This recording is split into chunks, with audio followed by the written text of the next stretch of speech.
Chapter 204. The temple fair was crowded with people, and the sound of gongs and drums filled the sky. It was a festive scene. For the Huaxia people, the significance of the Spring Festival was extraordinary. The Spring Festival was also a holiday, but this long holiday was different from the Mid-Autumn Festival, the Dragon Boat Festival, and the National Day. Because only during this period, people could let go of their social identities, no longer bosses, employees, or students, but fathers, mothers, or children. Their social identities were temporarily invalid, and they had to rush home no matter where they were, just to be able to have a good new year with their families. The conversation between the two was quite pleasant. After reaching a consensus with a few simple words, Wang Chunju stopped talking about business with Chen Shi and talked about the education of the little fellow. Chen Shi had already made up her mind to wait until September next year before sending the little guy to kindergarten for big classes. At that time, she was 5 years old.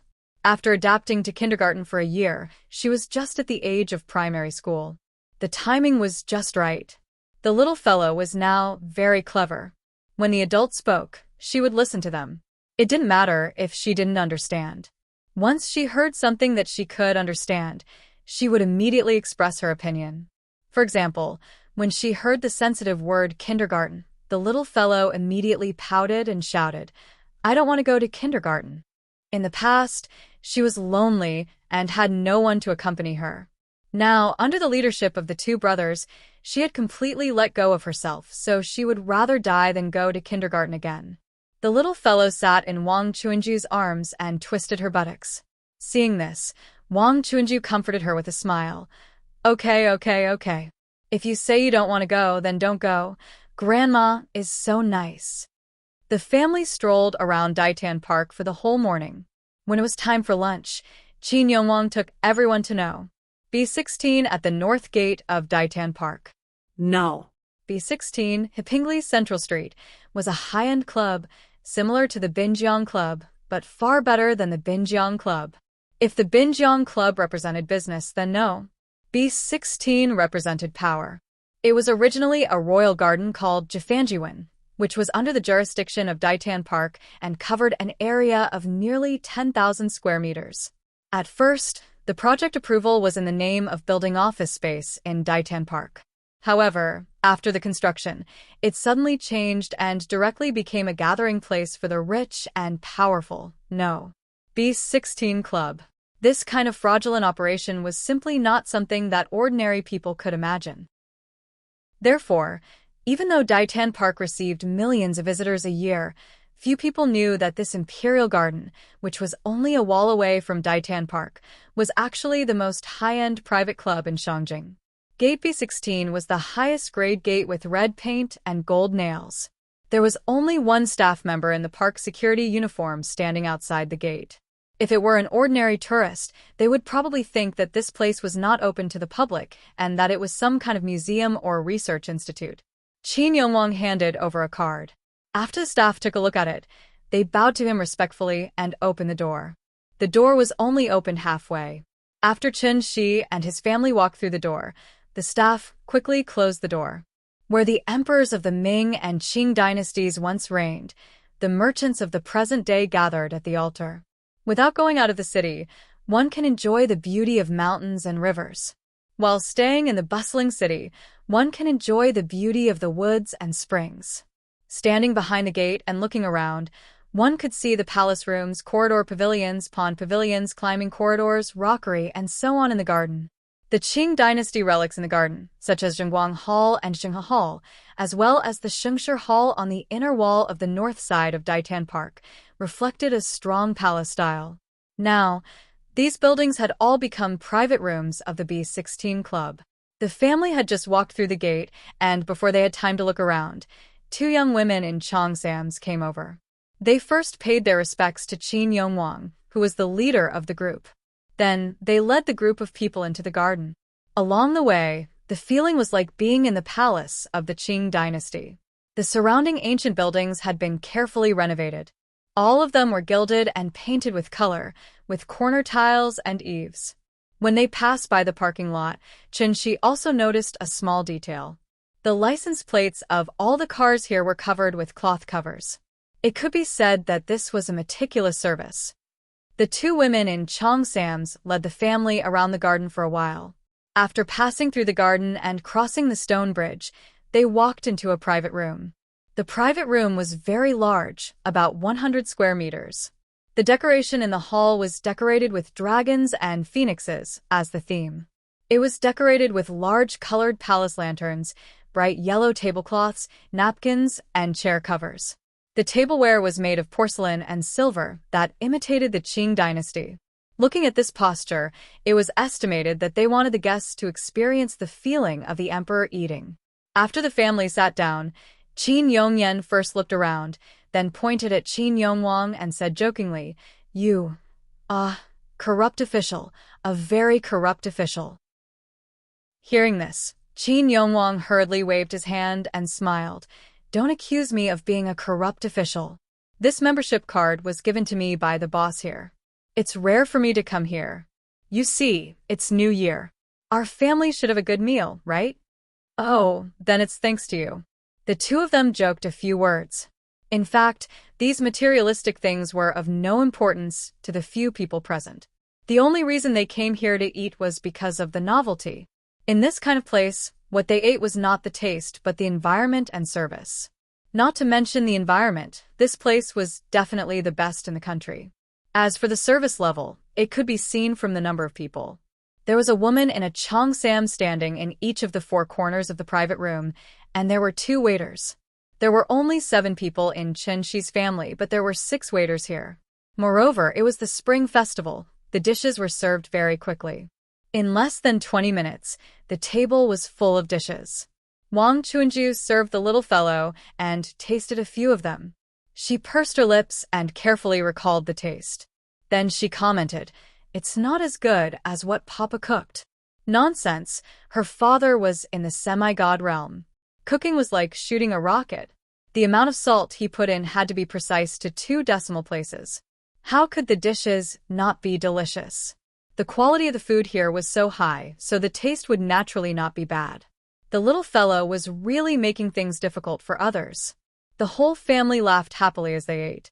Qin Yongyan didn't like outsiders watching him while he was eating, so he asked the waiters to leave. However, not long after the waiters left, there was a sudden knock on the door of the private room. After Qin Yongyan asked to come in, a man who looked about 30 or 40 years old came in. The man was holding a glass of red wine. After briefly glancing at the people in the room, he went directly to Qin Yongwang and said to him with a smile, "Secretary Qin, Director Wang, I just heard that you were eating here, so I wanted to come and give you a New Year's greeting. Do you mind if I come uninvited?"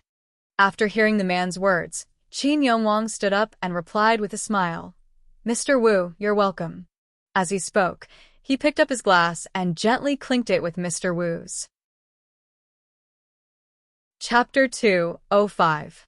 Young Master Wu's full name was Wu Hui, and he ran some unknown businesses in Shangjing. He was involved in many industries such as finance, real estate, energy, film, internet, and so on. Anything that could make money, young Master Wu definitely had a share in it.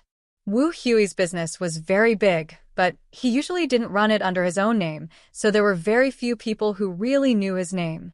For example, business moguls like Ning Zhonghua and Zhou Haixing who started from scratch. Although they were rich, that was all there was to it. In China, money was not the only thing that mattered. The Chinese language was broad and profound, and the term young master in ancient times generally referred to scholars or young men from wealthy families. In the past, this term was a form of respect and a compliment. But in modern times, the term young master seemed to have a derogatory connotation, just like the 4 young masters of the capital. Just like the term emperor, anyone could joke and say that they were the emperor, but in the past, it would be a crime punishable by death. The so-called 4 young masters of the capital, in the eyes of people like Wu Hui, were actually similar to clowns, insects that could be trampled to death with 1 foot. How could a few nouveau riches be worthy of the title of 4 young masters of the capital? Of course, disdain was disdain, but Wu Hui wouldn't bother with ordinary people for no reason. Because they didn't have contact with them, many people's understanding of the second generation of rich and powerful people might be one-sided, thinking that they were all mud that couldn't support the wall. As the saying goes, dragons give birth to dragons, phoenixes give birth to phoenixes, and mice give birth to sons that know how to dig holes. In reality, most of the second generation were very outstanding. After all, their parents were very outstanding, and the education that these second generation received from a young age was far better than ordinary people. So in terms of personal quality, cultivation, and knowledge, the outstanding second generation could be said to be dragons and phoenixes among men. As for the nouveau riches like Li Tian'er and Yao Jessen, who caused a huge sensation in society, they could only be compared to ordinary people. If they were placed in the real circle of second generation, this kind of trash wouldn't even have the qualifications to carry shoes for others. Wu Hui had shares in B16, so the waiter told him about the arrival of Qin Yongwang's family. Qin Yongwang took a glass of juice and clinked it with Wu Hui, then introduced his family to him one by one. When it was Chen Shi's turn, before Qin Yongwang could introduce him, Wu Hui laughed and said, Could you be Mr. Chen?" Hearing this, Chen Shi stood up with the juice in his hand. He nodded and said, "Hello. Hello. I've heard a lot about Mr. Chen. I didn't expect Mr. Chen to be so much younger than I thought." After confirming Chen Shi's identity, Wu Hui immediately lowered his posture. When they clinked glasses, he deliberately lowered his glass to give Chen Shi enough face. However, this seemingly polite action of his attracted Qin Yongwang's attention. Although it was said that the Hua sedan chair was always carried by people, and the brothers on the Imperial Golden List were ranked first. But no matter what, Wu Hui was still a third generation of the Red Army, and his age was also a few years older than Chen Shi. Therefore, according to common sense, there was no reason for him to lower his status in front of Chen Shi. Something was strange. Wu Hui politely toasted everyone in the room. Even the little girl raised her glass of juice and clinked glasses with him. Then, Qin Yongwang invited him to take a seat. After he sat down, Qin Yongwang did not beat around the bush. He directly asked the question in his heart, "Mr. Wu, today is the first day of the new year. Why aren't you celebrating the new year with your family? Why are you here instead?" Hearing this, Wu Hui did not hide it.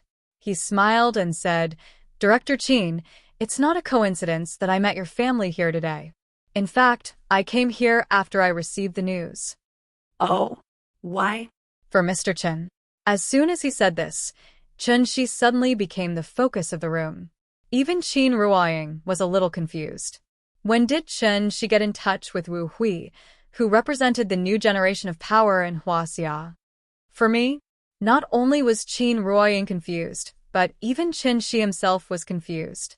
Therefore, he immediately asked, "Mr. Wu, this is the first time we've met. I'm a little confused by your words." "Mr. Chen, it's true that this is the first time we've met, but I've been fascinated by you for a long time." Wu Hui looked at Chen Shi meaningfully and finally said the purpose of his visit. "Actually, I came here today to ask for a favor. Not only am I representing myself, but I'm also representing my father." "Go ahead." After hearing Wu Hui's serious words, Chen Shi did not feel anything, so he casually nodded. However, the more Qin Yongwang listened, the more he felt that something was wrong. The expression on his face could not help but become more serious.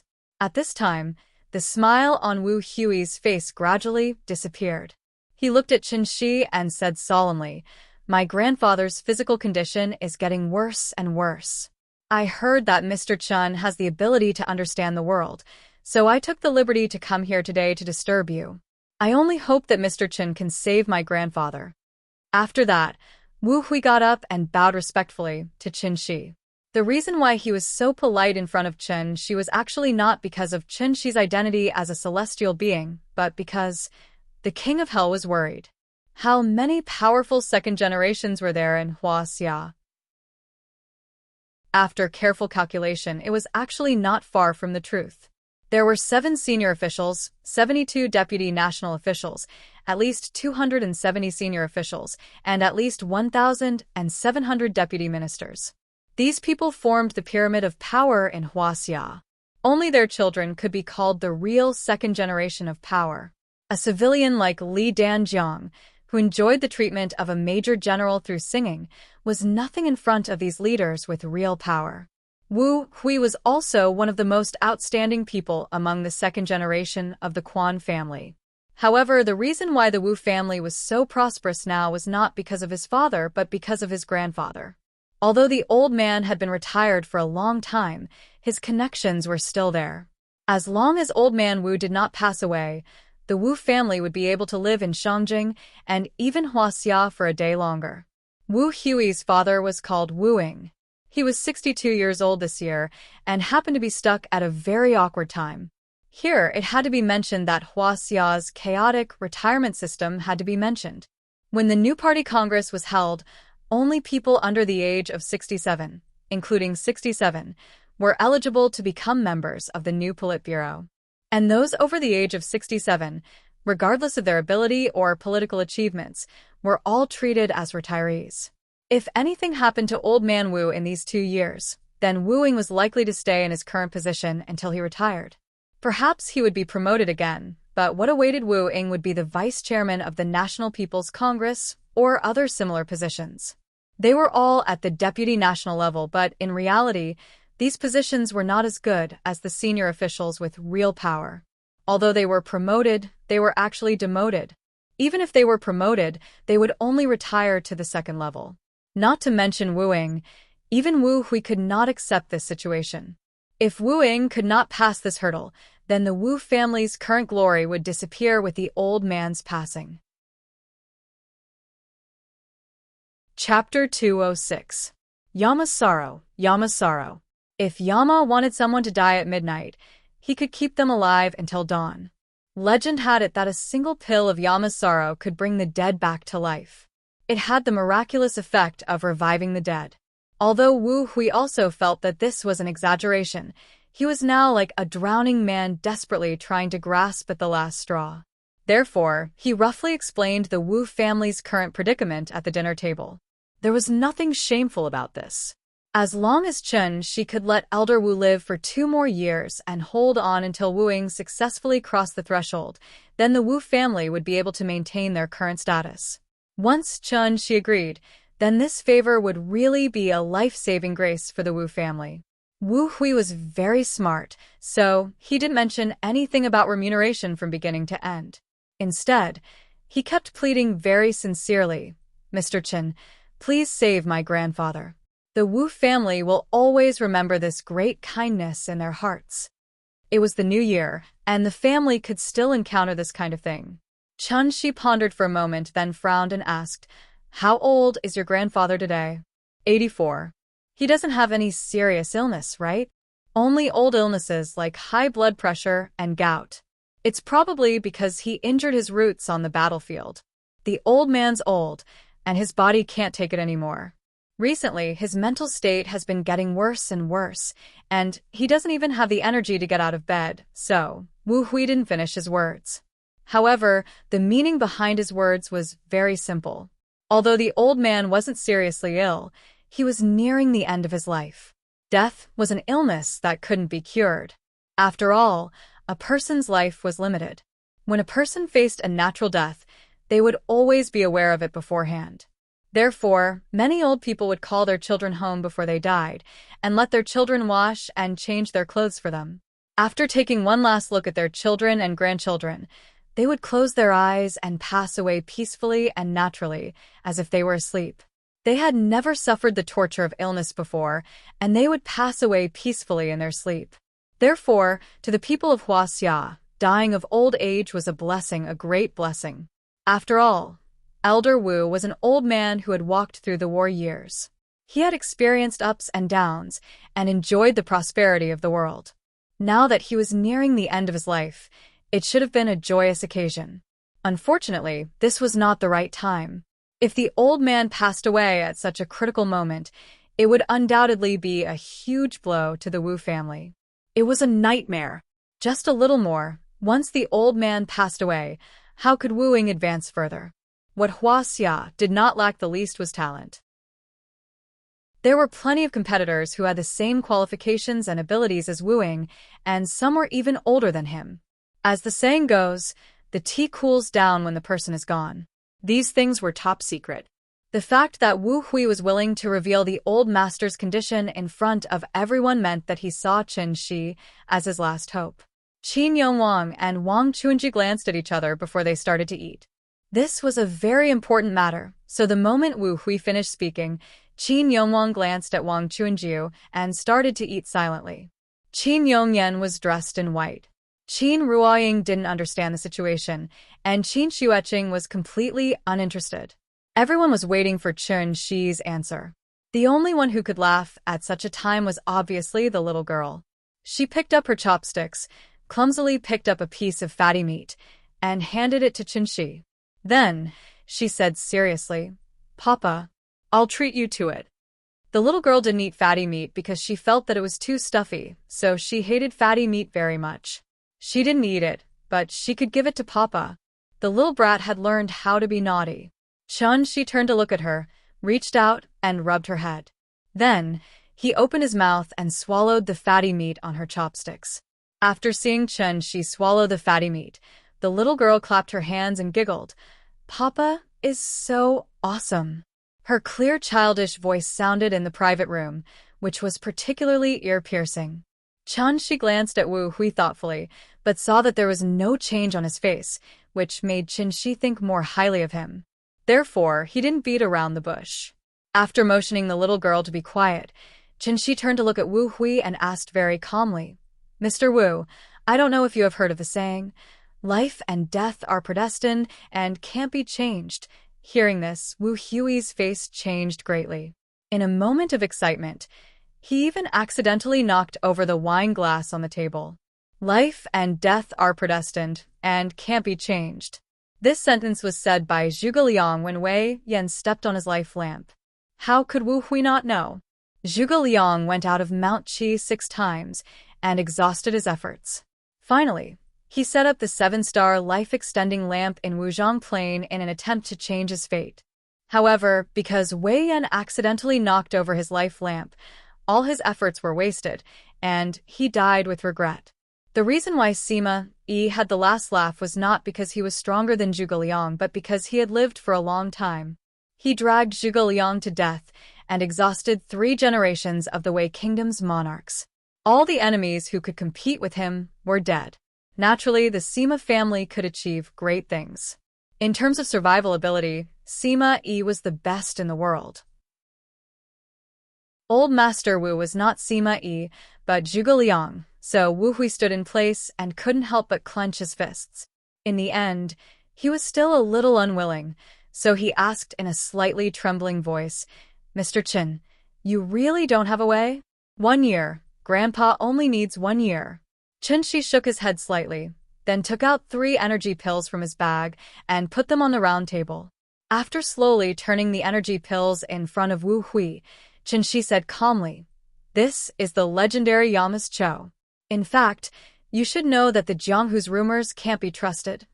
After all, this medicine is not the life fruit of the grand deity Zhenyuan. It can cure diseases, but it can't change fate. You can take it back and let the old man try it. It should improve his mental state, but I still say the same thing. Life and death are predestined and can't be changed. Young Master Wu, I'm very sorry." Wu Hui stared at the 3 pills in front of him in a daze. This was the Yamas Cho he had been dreaming of, but Qin Shi's words completely extinguished the hope in his heart. After spitting out a mouthful of turbid air, Wu Hui used a tissue to carefully wrap up the 3 pills. Then, he solemnly bowed to Qin Shi and said, "Thank you, Mr. Qin." After that, he turned and left the room without even saying goodbye to Qin Yongwang. Perhaps it was because they empathized with Wu Hui's feelings, so the atmosphere in the room became a little strange. After Wu Hui left, Qin Ruoying looked at Qin Shi thoughtfully, then asked in a low voice, "You really don't have a way?" Hearing that, Qin Shi smiled and shook his head, not answering her question. Zhuge Liang wasn't the only one who knew how to use the 7-star life-prolonging lamp. Zhuge Liang failed, but another person succeeded. That person was Liu Bowen. Zhuge Liang divided the world. Liu Bowen unified the country. Liu Bowen was the #1 strategist of the Great Ming Dynasty. He followed Zhu Yuanzhang to wipe out the warlords and expel the Tatars. After many years of fighting, he realized that his life was coming to an end, so he used the 7-star life-prolonging lamp to extend his life by 12 years. Only then was he able to help Zhu Yuanzhang unify the world and recover the Han people's country. To put it bluntly, it wasn't that Qin Shi didn't have a way, but that he didn't want to. There were too many implications, and it couldn't be explained in a few words. The title of Yama's Cho was made by Ning Zhonghua, so today, it was up to him to personally destroy this title. The previous chapter has been censored, and I don't know when it'll be released. Let's leave it at that. Friends who haven't read it can wait a few days, when the editor goes to work. I won't write about these sensitive topics in the future. Chapter 207. Huaxia was too big, and there were too many people. What happened to Wu Hui's family was not uncommon in the officialdom. The Great Han Empire and the Great Tang Empire, which used to be extremely powerful, would also collapse one day. Compared to them, what was the Wu family? Life and death were fated and could not be changed. As the supreme ruler of the world, the emperors of each dynasty held the power of life and death in their hands. They sat on 3,000 beauties, ate all kinds of delicacies, and wore all kinds of silk. But in the end, they all pursued the same thing, immortality. If Qin Shi promised Wu Hui today to extend old Master Wu's life and help the Wu family out of this predicament, then the threshold of the courtyard would probably be trampled flat by people who came to ask for medicine. Wu Hui's sudden departure seemed to have diluted the festive atmosphere. It was supposed to be a happy time for family reunion, but now everyone was silent. Qin Yongyan first looked at Qin Yongwang and Wang Chunju, then turned to look at Qin Shi. Only then did he pick up the juice and smiled at the little girl. "Nian Nian, Grandpa taught you a poem. Do you want to learn it?" Hearing this, the little girl tilted her head and asked, "Poem? Grandpa, what is a poem?" "It's the same as a poem. Have you recited a poem?" Yes. "Papa taught me to recite poems before." When it came to poems, the little girl's eyes suddenly lit up. Perhaps she wanted to show off, so before Qin Yongyan said anything, she took the initiative to recite it. Goose, goose, goose, curving its neck to the sky. White feathers floating on the green water, red palms plucking the clear waves. This was what Qin Shi taught her in Kangju district. He did not expect her to remember and recite it so fluently. Her performance won her applause from the audience. The family laughed and praised the little girl for being smart, which made her feel a little embarrassed. Seeing his daughter so smart, Qin Shi also felt proud, so he could not help but reach out and pinch her little face, which made the little girl pout on the spot. "Papa, you're so annoying." Even the little one knows how to be shy. With her interruption, the atmosphere in the private room became much livelier. At this time, Qin Yongyan chuckled and said, "Nian Nian, lyrics are like poems. Do you want to learn?" The little guy's performance in reciting the poem had won the cheers of the entire hall. This made her extremely proud, so she immediately nodded and replied, "Yes." "All right, then listen carefully." Qin Yongyan stood up and his entire aura suddenly changed. It was as if he had come to the riverside and was looking at the torrential river. He passionately chanted, "My name is Qin Yongyan." The rolling Yangtze River flows eastward, and the waves wash away all heroes. Right and wrong, success and failure are gone in the blink of an eye. The green hills are still there, and the sunset is still red. White-haired fisherman and woodcutter on the riverside, accustomed to the autumn moon and spring breeze. A pot of turbid wine was a happy reunion. So many things from the past to the present are just jokes. So many things from the past to the present were all jokes. After hearing this, Qin Yongwang couldn't help but tilt his head and look at Wang Chunju. He instantly understood what Qin Yongyan wanted to express. He didn't really want to teach the little guy to recite the poem. He just wanted to use this as an excuse to express his opinion on this matter. Compared to Qin Yongyan and Qin Shi's leisurely and complacent appearance, the couple's performance was indeed a bit too utilitarian. They were both martial artists, but because they had been in the Wu Lian government for a long time, they naturally couldn't avoid being contaminated with some official habits. However, this point was extremely detrimental to their martial arts cultivation. Qin Yongyan was giving them pointers, everyone was smart, so there was no need to say anything. Just a little pointers would be enough. This song, Riverside Immortal, was the theme song of the 1994 version of The Romance of the Three Kingdoms. The little guy still hadn't watched The Romance of the Three Kingdoms, so this song was a bit too difficult for her to pronounce. Thus, after she rolled around for a long time, she found that she couldn't even remember the first line. Immediately, she pouted unhappily and shrank back into the chair. I can't recite it. I'm not going to recite it. Chunshi was afraid that she would be deeply affected, so he quickly smiled and comforted her. Nian, be good. It's not your fault that you can't recite it. Don't be discouraged. This song is really too difficult. When you go to school in the future, you will naturally recite it. Hearing this, the little guy still looked unhappy. She turned her head and didn't talk to Qinshi. Her cute little appearance immediately made everyone laugh. Having a little one at home was like having a treasure. The little guy was now the happy fruit of the family. Her every frown and smile could affect the mood of the whole family. After lunch, the family left B16 and then drove to the bird's nest, ready to take the little guy there to ski. The bird's nest was happy during the ice and snow season. In fact, it was similar to the Shikahai ice rink, except that one was a frozen lake that turned into an ice rink, and the other was a snowy gymnasium that turned into a ski rink. There were only a few entertainment projects. The bird's nest had it, and the Shikahai also had it, but the little guy still had a lot of fun. She was now enjoying the supreme treatment. The whole family revolved around her. If she wanted something, she only needed to open her mouth. Naturally, her father or grandmother would run errands for her. This little guy was really spoiled to the sky. This spring festival was quite fulfilling. After the first day of the new year, in the next few days, the whole family drove around the capital to play. The whole family was mobilized just to make her have more fun. When the two brothers came back, they didn't know how the little guy would show off to them. Time flew, and in the blink of an eye, it was the 5th day of the new year. Qin Yongwang and Wang Chunju were the senior cadres of the Wu Lian. After a spring festival, there were still a lot of things waiting for them to go back to deal with. Therefore, they could only say goodbye to the little guy with slight regret. After a few days of getting along, the little guy had already recognized Wang Chunju as her great-uncle and grandmother. Now that she heard that she was leaving, she immediately showed a reluctant look.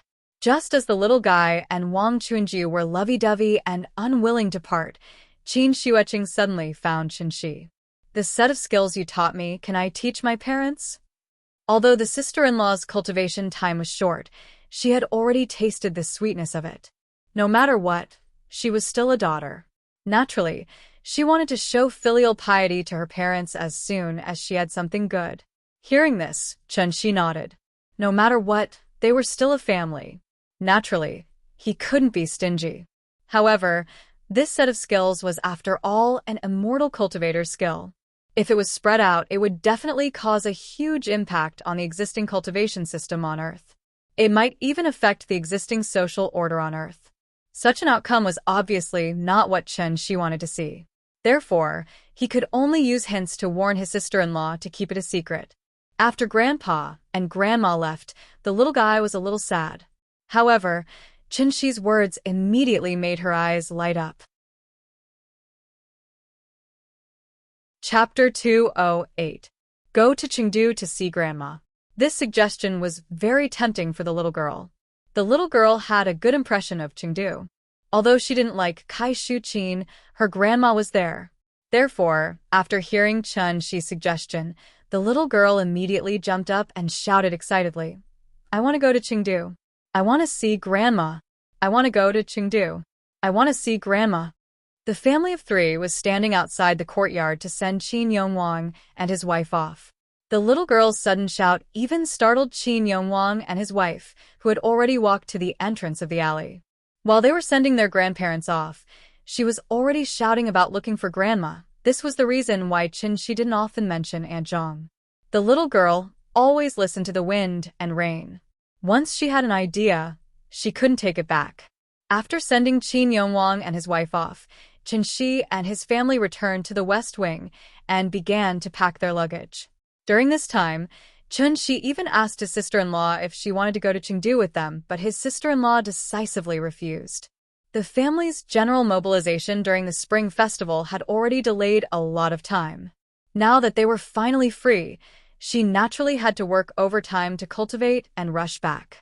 Therefore, after the family of 3 simply packed, Qin Shi booked the plane tickets online. Shangjing to Chengdu.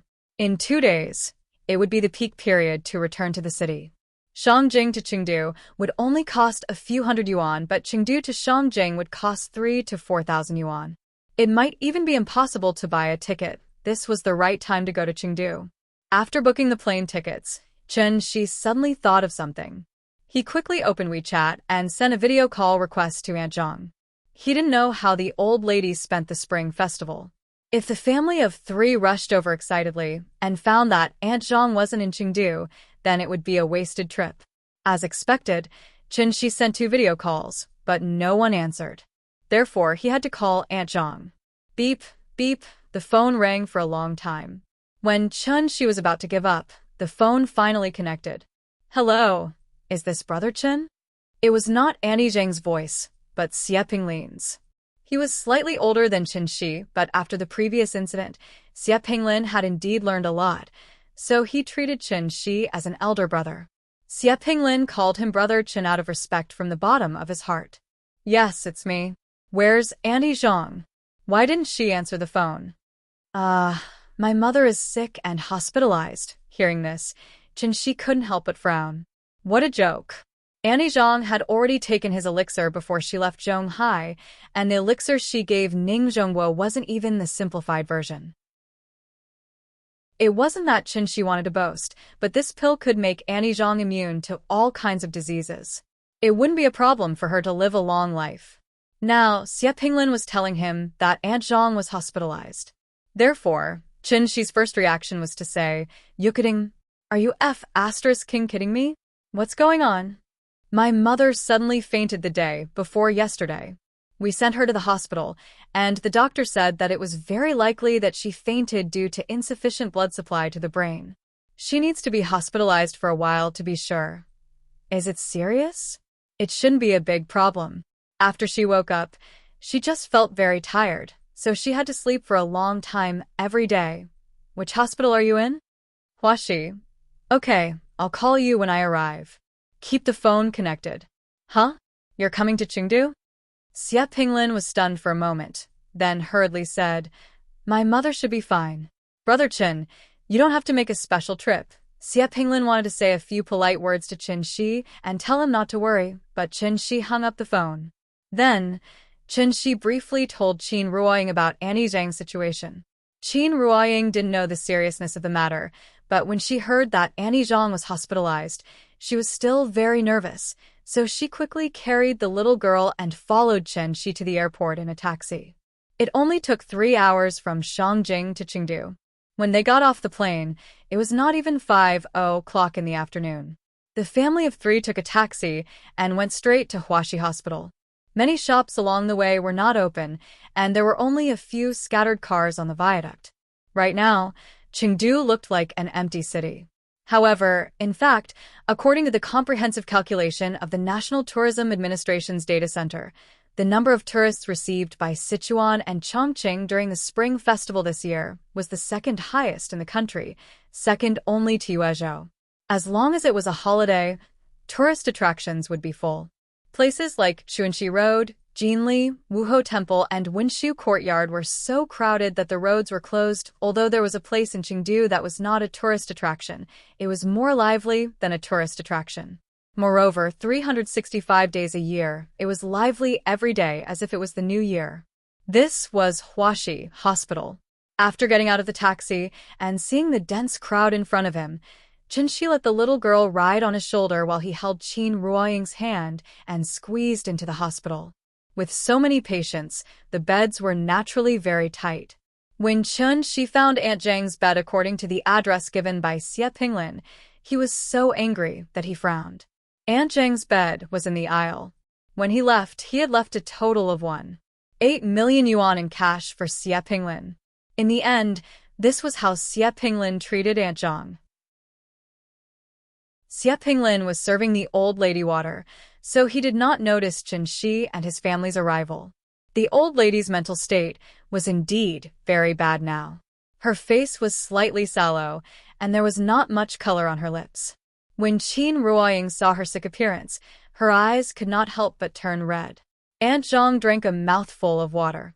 Just as she was about to lie down and continue to rest, she saw the family of 3 standing not far away. She blinked, thinking that she had seen wrongly.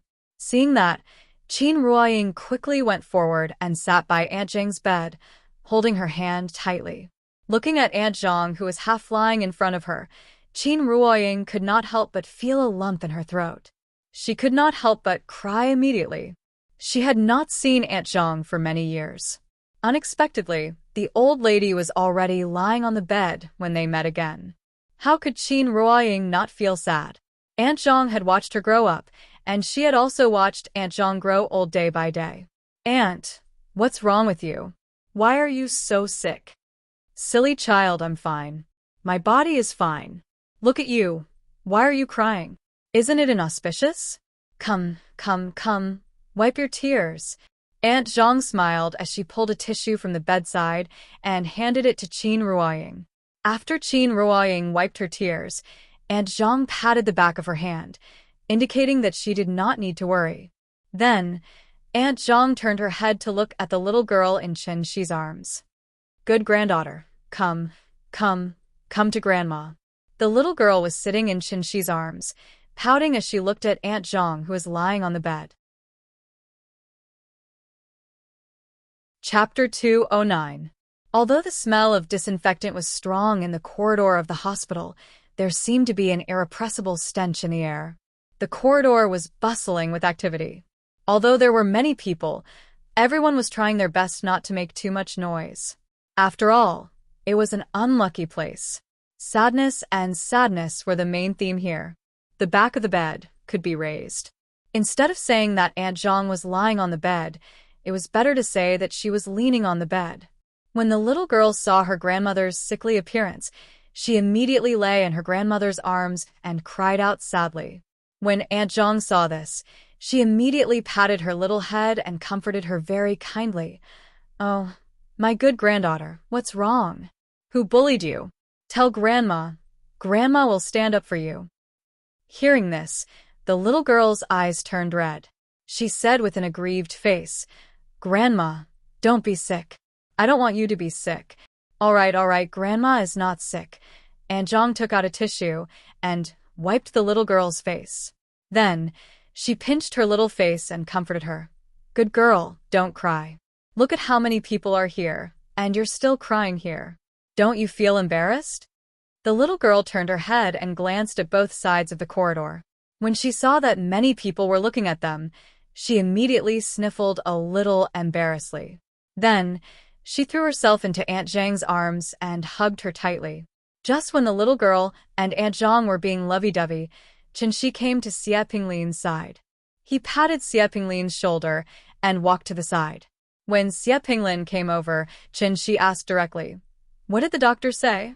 "They did a Doppler examination in the morning. The report is just out. I've asked the doctor. The doctor said that acute cerebral blood supply is very common in the elderly. It's not a big problem. She just needs to pay more attention to her diet and rest. Is that so?" Chen Shi pondered for a while. Then, he looked at Aunt Zhang's bed and asked rather unhappily, "Are there no more beds in the hospital? Why did they arrange for her to be in the corridor?"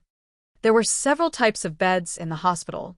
The most common ones were a 7-person room, a 3-person room, a double room, and a single room. As for the aisles, usually only patients with limited beds or financial difficulties would stay there. In the past 2 years, the housing prices in Chengdu had risen particularly fast. The prices in the Third Ring Road had exceeded 10,000, and the prices in the South Gate were as high as 20 to 30,000. However, Chen Shi had not given Xie Pinglin 1 million but 1,800,000. The money was more than enough to buy a house with 3 bedrooms and 1 living room. Moreover, Xie Pinglin and his wife had some savings. If Xie Pinglin really wanted to mistreat his own mother, Qinshi could only apologize to him. However, the real situation was not what Qinshi imagined. When Xie Pinglin heard Qinshi's question, he couldn't help but look at his expression. After realizing that Qinshi seemed to be a little angry, Xie Pinglin quickly explained, "It's not that there aren't enough beds, and it's not that I don't want to spend money. It's just that my mom doesn't agree. Originally, I arranged a double room for her, but after my mom woke up, she felt that there was nothing wrong with her. She was afraid that it would be a waste, so she insisted that the nurse move her to the aisles. She wouldn't listen no matter how I persuaded her. Since she didn't want to, I had no choice but to let it be." Speaking of this, Xie Pinglin was also quite depressed. In fact, the hospital bed fee was not too expensive.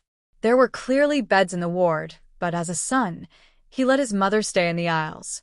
Therefore, he had been looked down upon by many people these 2 days. "Then it seems that I've misunderstood you. I'm sorry. It's okay. Brother Chen, you're treating me like an outsider." Xie Pinglin was still the same as before, not good with words.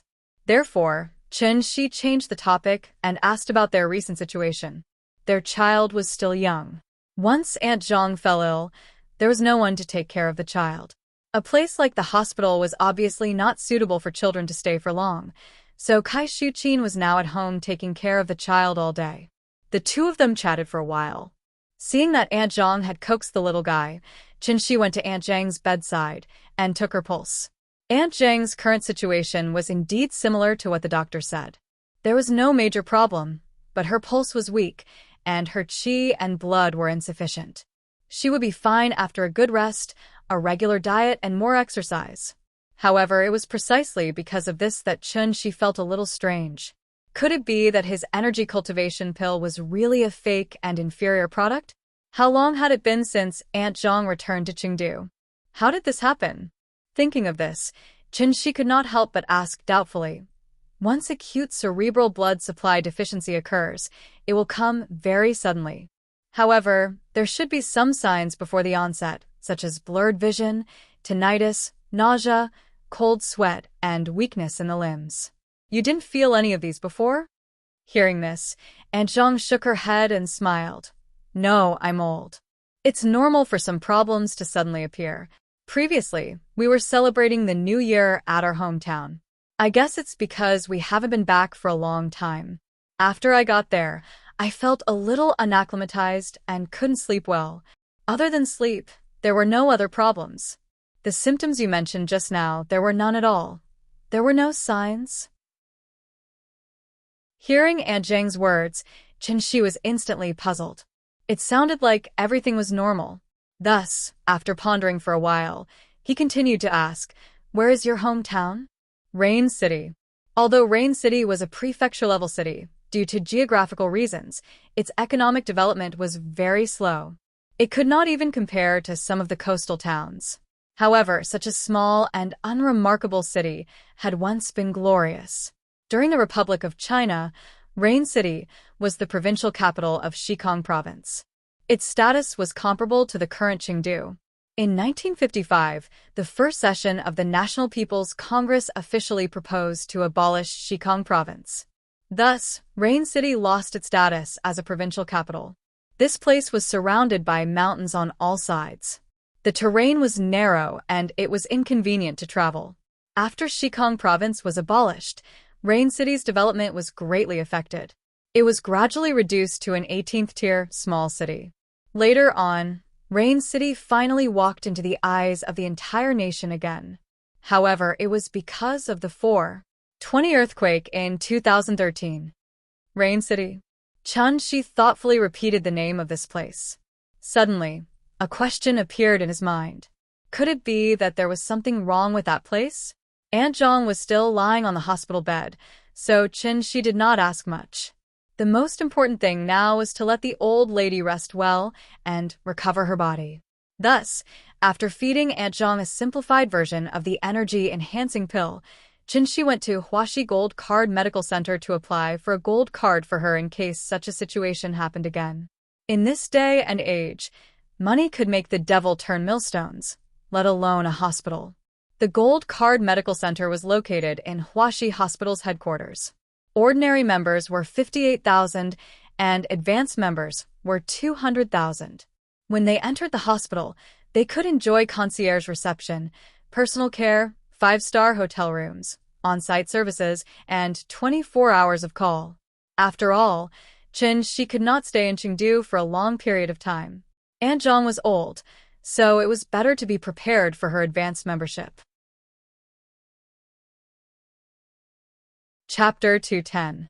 Insufficient blood supply to the brain was mostly due to cerebral arteriosclerosis. As people aged, their organ functions would deteriorate, leading to a decline in hematopoietic ability.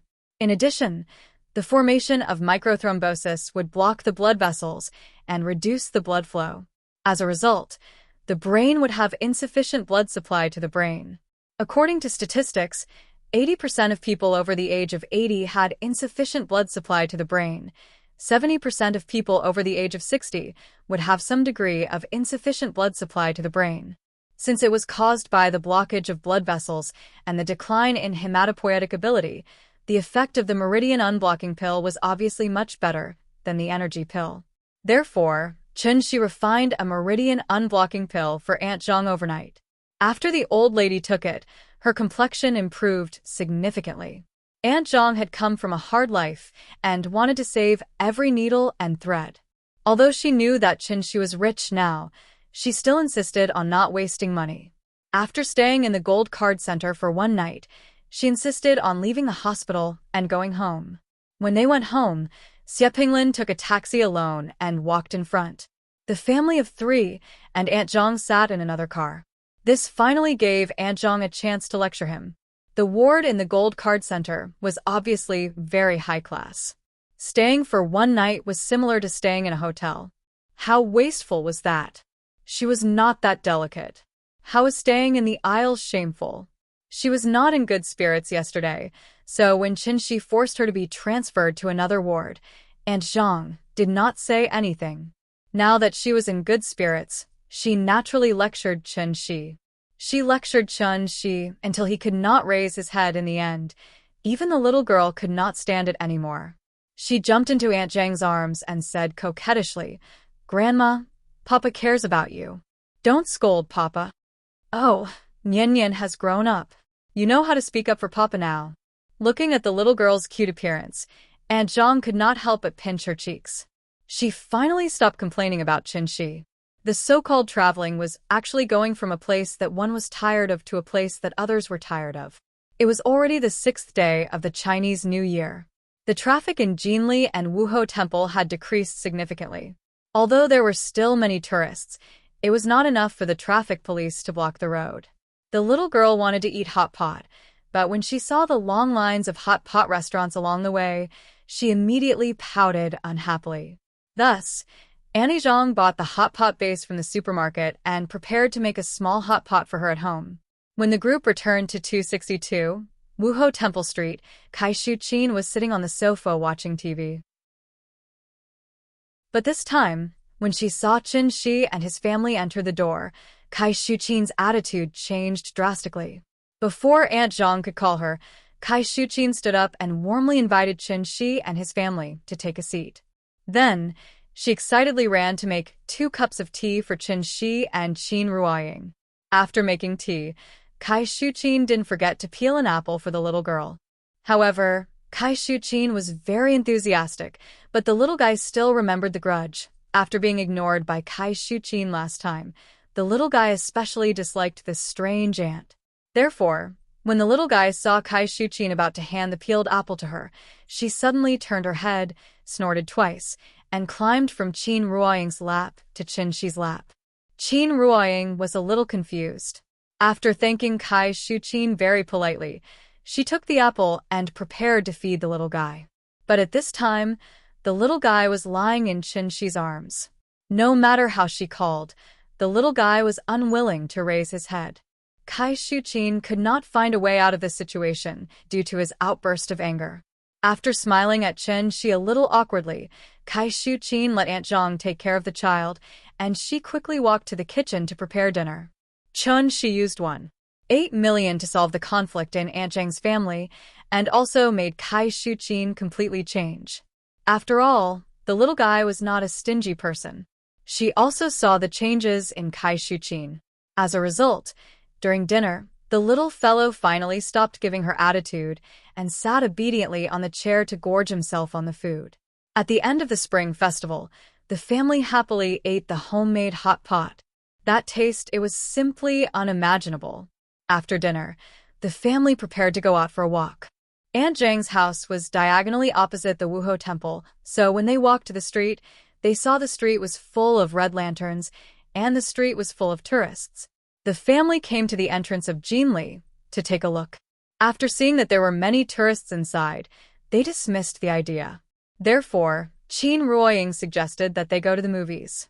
And her suggestion was immediately seconded by the little guy. The little guy had never seen a movie before. And it was not only her. Even Aunt Zhang had never seen a movie before. Of course, it was not that Aunt Zhang had never seen a movie before, but she saw an old theater in the past. The screen was much bigger than the current IMAX and could accommodate thousands of people at a time.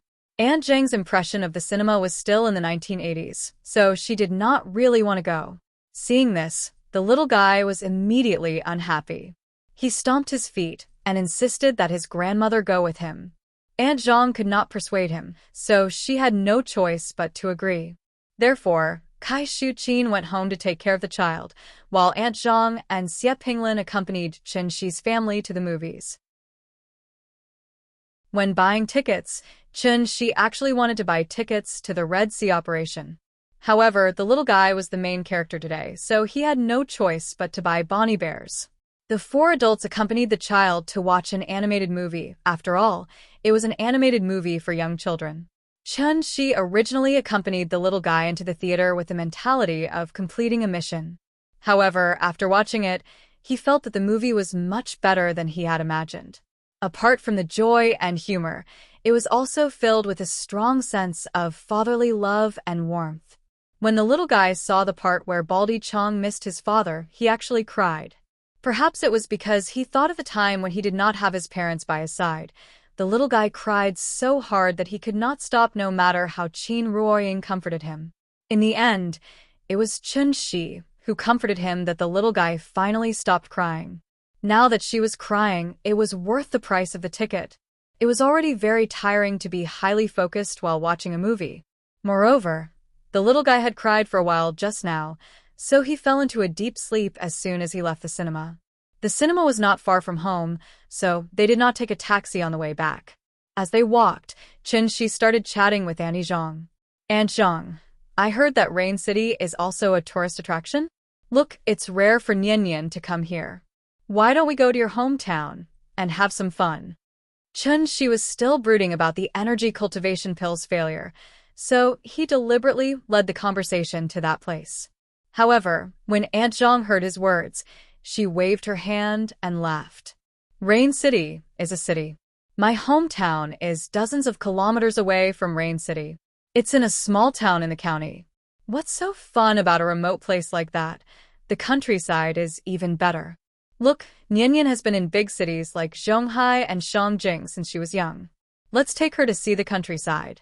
Maybe it will be good for her future growth. Aunt Zhang had always attached great importance to Nian Nian's education, so Chen Shi's words immediately touched her heart. Wasn't Mango TV's Transfiguration Meter very popular? Let the children in the city live in the countryside for a period of time. Let them experience the hardships of life and learn to be grateful. Of course, the values of the program itself were distorted and lacked respect for people. The reason why the children fell was not because the family was rich, but because of improper education. Therefore, the education of the children was very important to the parents. Chapter 211. It was only around 10 o'clock, but the streets were already quiet. The little girl was sleeping soundly on Chen Shi's shoulder. She didn't know that her dearest grandma and dad were now discussing throwing her to the countryside to experience life. The city was developing faster and faster. From the 1990s to the millennium, from pagers to mobile phones, and then to Nokia and Motorola. 10 years after 10 years, Nokia went bankrupt, and Motorola was half dead. From the envied Crown and Santala to the streets full of Land Rovers and Kian, Huaxia went through waves of rapid development. Even credit cards weren't popularized yet, and it directly entered the mobile payment era. Primary school students used their mobile phones to buy crepes, and aunties used QR codes to collect money. The mainland people couldn't afford tea eggs, and it once became a big joke on the internet. Now, no one mentioned it. Wanwan would be recovered sooner or later. In another 10 years, who would dare to mention independence in Hong Kong and Tibet? Huaxia's development speed made the Western countries stunned. It also made them realize that the lion from the east had finally woken up. However, although the economic development speed was fast, some things obviously didn't follow the pace of economic development. Instead, they became slightly worse than before. In the past, everyone called farmers uncle. Later on, people began to call the farmers brothers. Later, the word farmer seemed to become a curse word. Now, the so-called city people, who didn't have ancestors who were farmers. To use a word from the Spring Festival Gala to describe it, that was manic. People nowadays were too manic. A program like Transfiguration shouldn't have appeared. For the children in the city, this program undoubtedly gave them a good education opportunity. It let them see the hardships of ordinary people so that they learned to respect and cherish their current life. However, for the children and parents in the countryside, this program brought them endless harm and doubts about themselves and society. The kind and simple rural children, after seeing the bright lights of the big city, would they ask one question: why? Why did the second-generation rich not have to worry about food and clothing for the rest of their lives? Why did the second-generation poor not be able to walk out of the mountains for the rest of their lives? Education was never a matter of instant results. It was a long and drawn-out battle. From the moment Shi returned to Nianyan's side, he was already prepared for this battle. He wanted to teach Nianyan a lesson. What is a human? The nature of heaven and earth was the most precious. This rune was in the shape of an elephant's arm and shin. Mortals all follow the example of humans. Man means an upright animal that knows how to bow, and humbly. As the saying goes, it takes 10 years for a tree to grow, but 100 years for a man to grow. There was no perfect person in this world. Shi only wanted to do his best to train his daughter into a person that he approved of in his heart. Early the next morning, the whole family set off amidst the little fellow's cheers. In the little guy's understanding, rural areas were no different from tourist attractions. Therefore, when she heard that she was going to take her to Aunt Zhang's hometown, the little girl was very excited.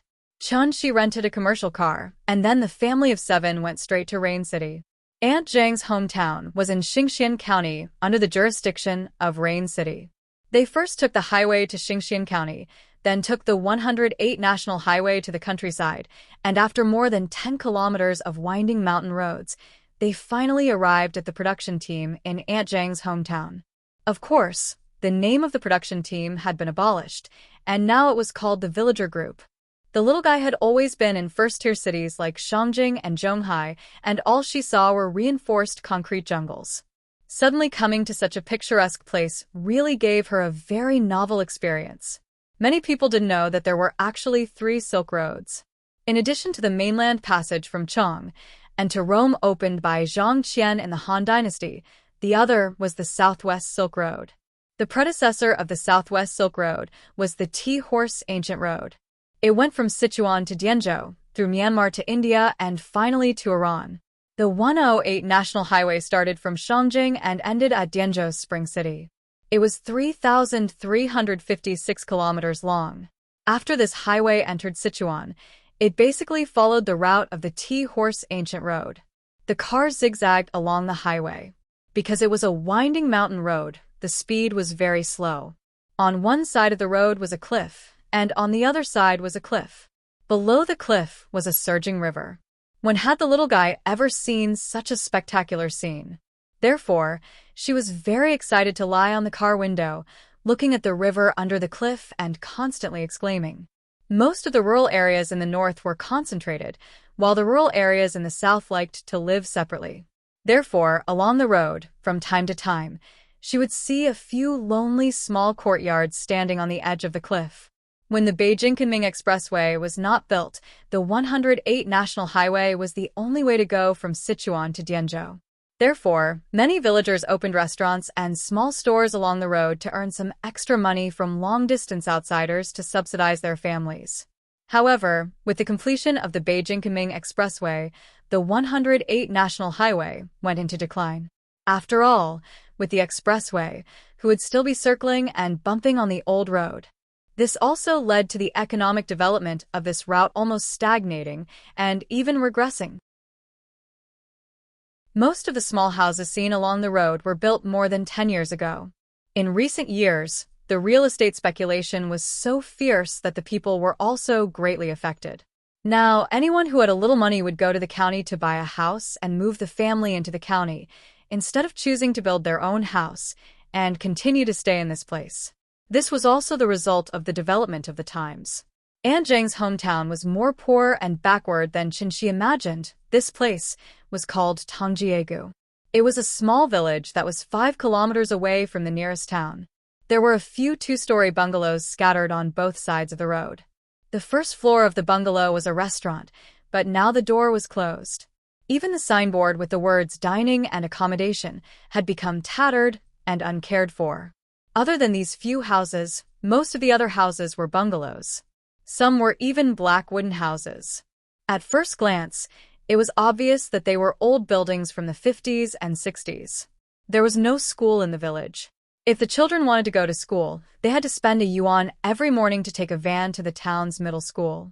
However, who did not have a few rich and powerful relatives now? When the children reached the age of middle school, the villagers would send the children to the county or the relative's house in the town. Therefore, there were basically no children in their teens in this place. Instead, there were many children about the same age as Nian. The children were in groups of 3 to 5. As soon as they saw the GL8 from Chengdu, they swarmed over.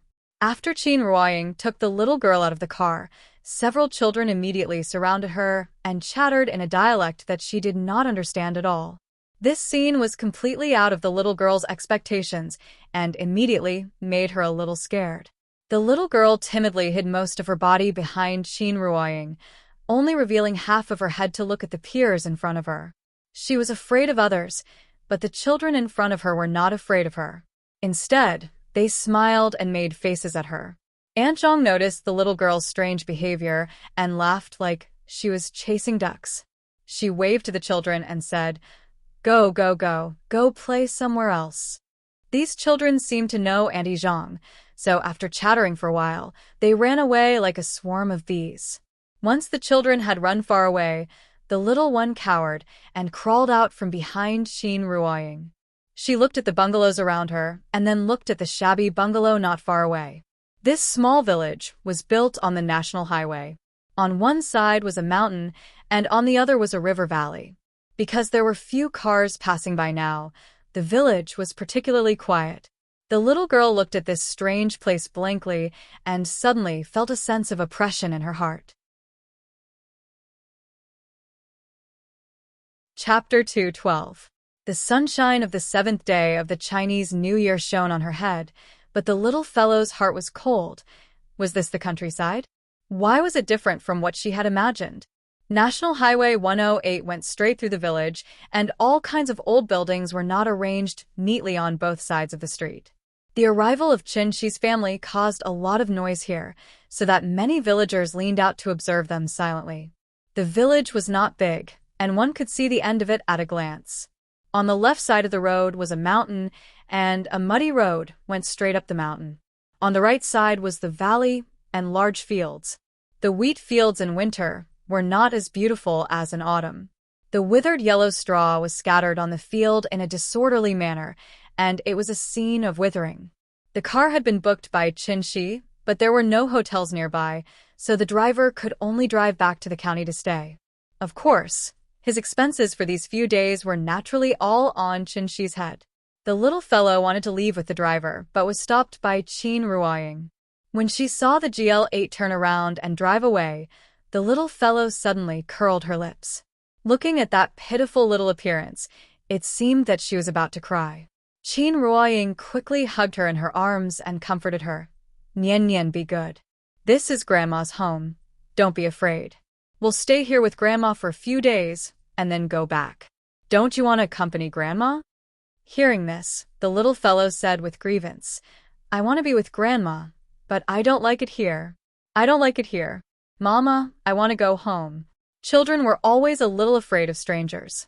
And this was a new environment that the little fellow had never been to, so even if Qin Ruoying, and Grandma were all by her side, the little fellow still felt very uncomfortable and depressed. The little fellow was upset.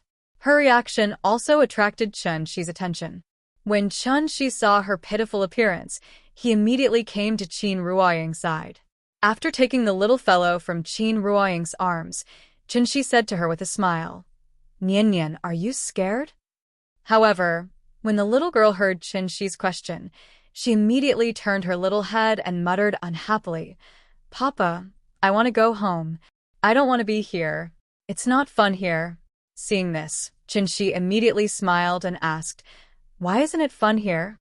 It's just not fun. I don't like it here. Nian Nian, you're wrong. This place is actually very fun. Not fun at all. Before Chun-Shi could finish his words, the little fellow had already interrupted him. From the looks of it, she seemed to be angry. Chun-Shi reached out to pinch her little face, but she swatted his hand away. This little thing was still at odds with her father.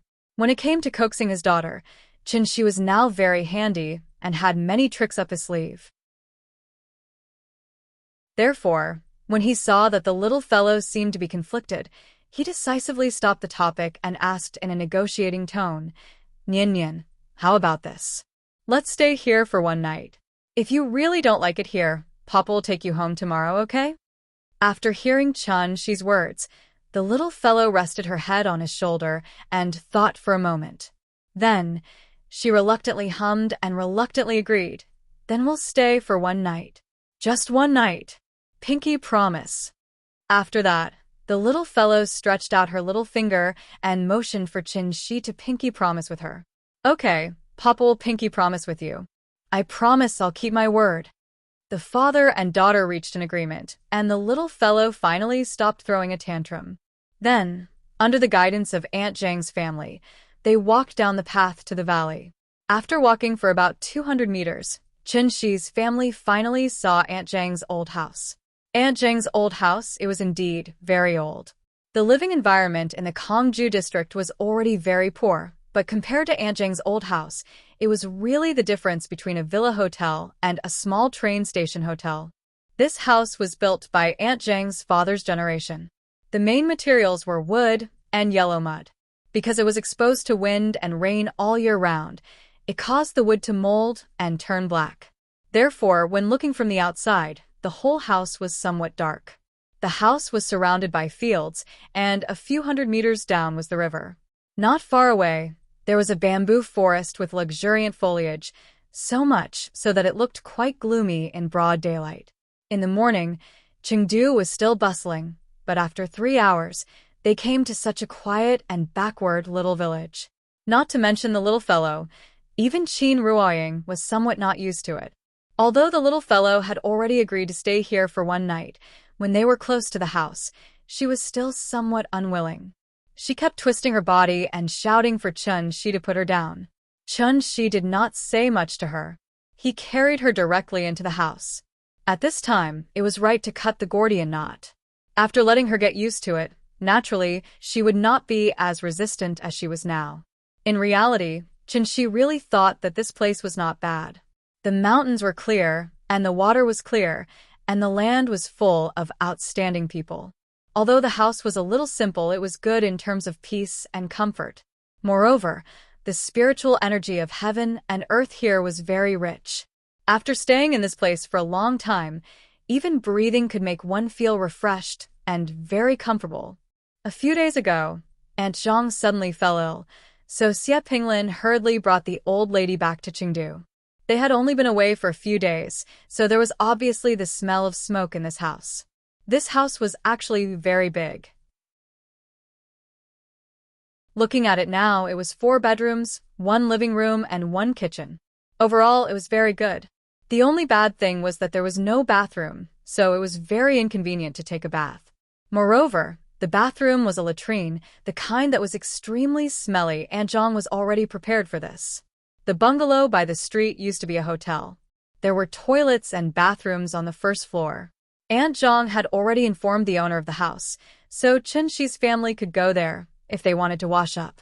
After Chen-Shi carried the little girl around the house, the little girl gradually relaxed, so she turned her little head and began to look around.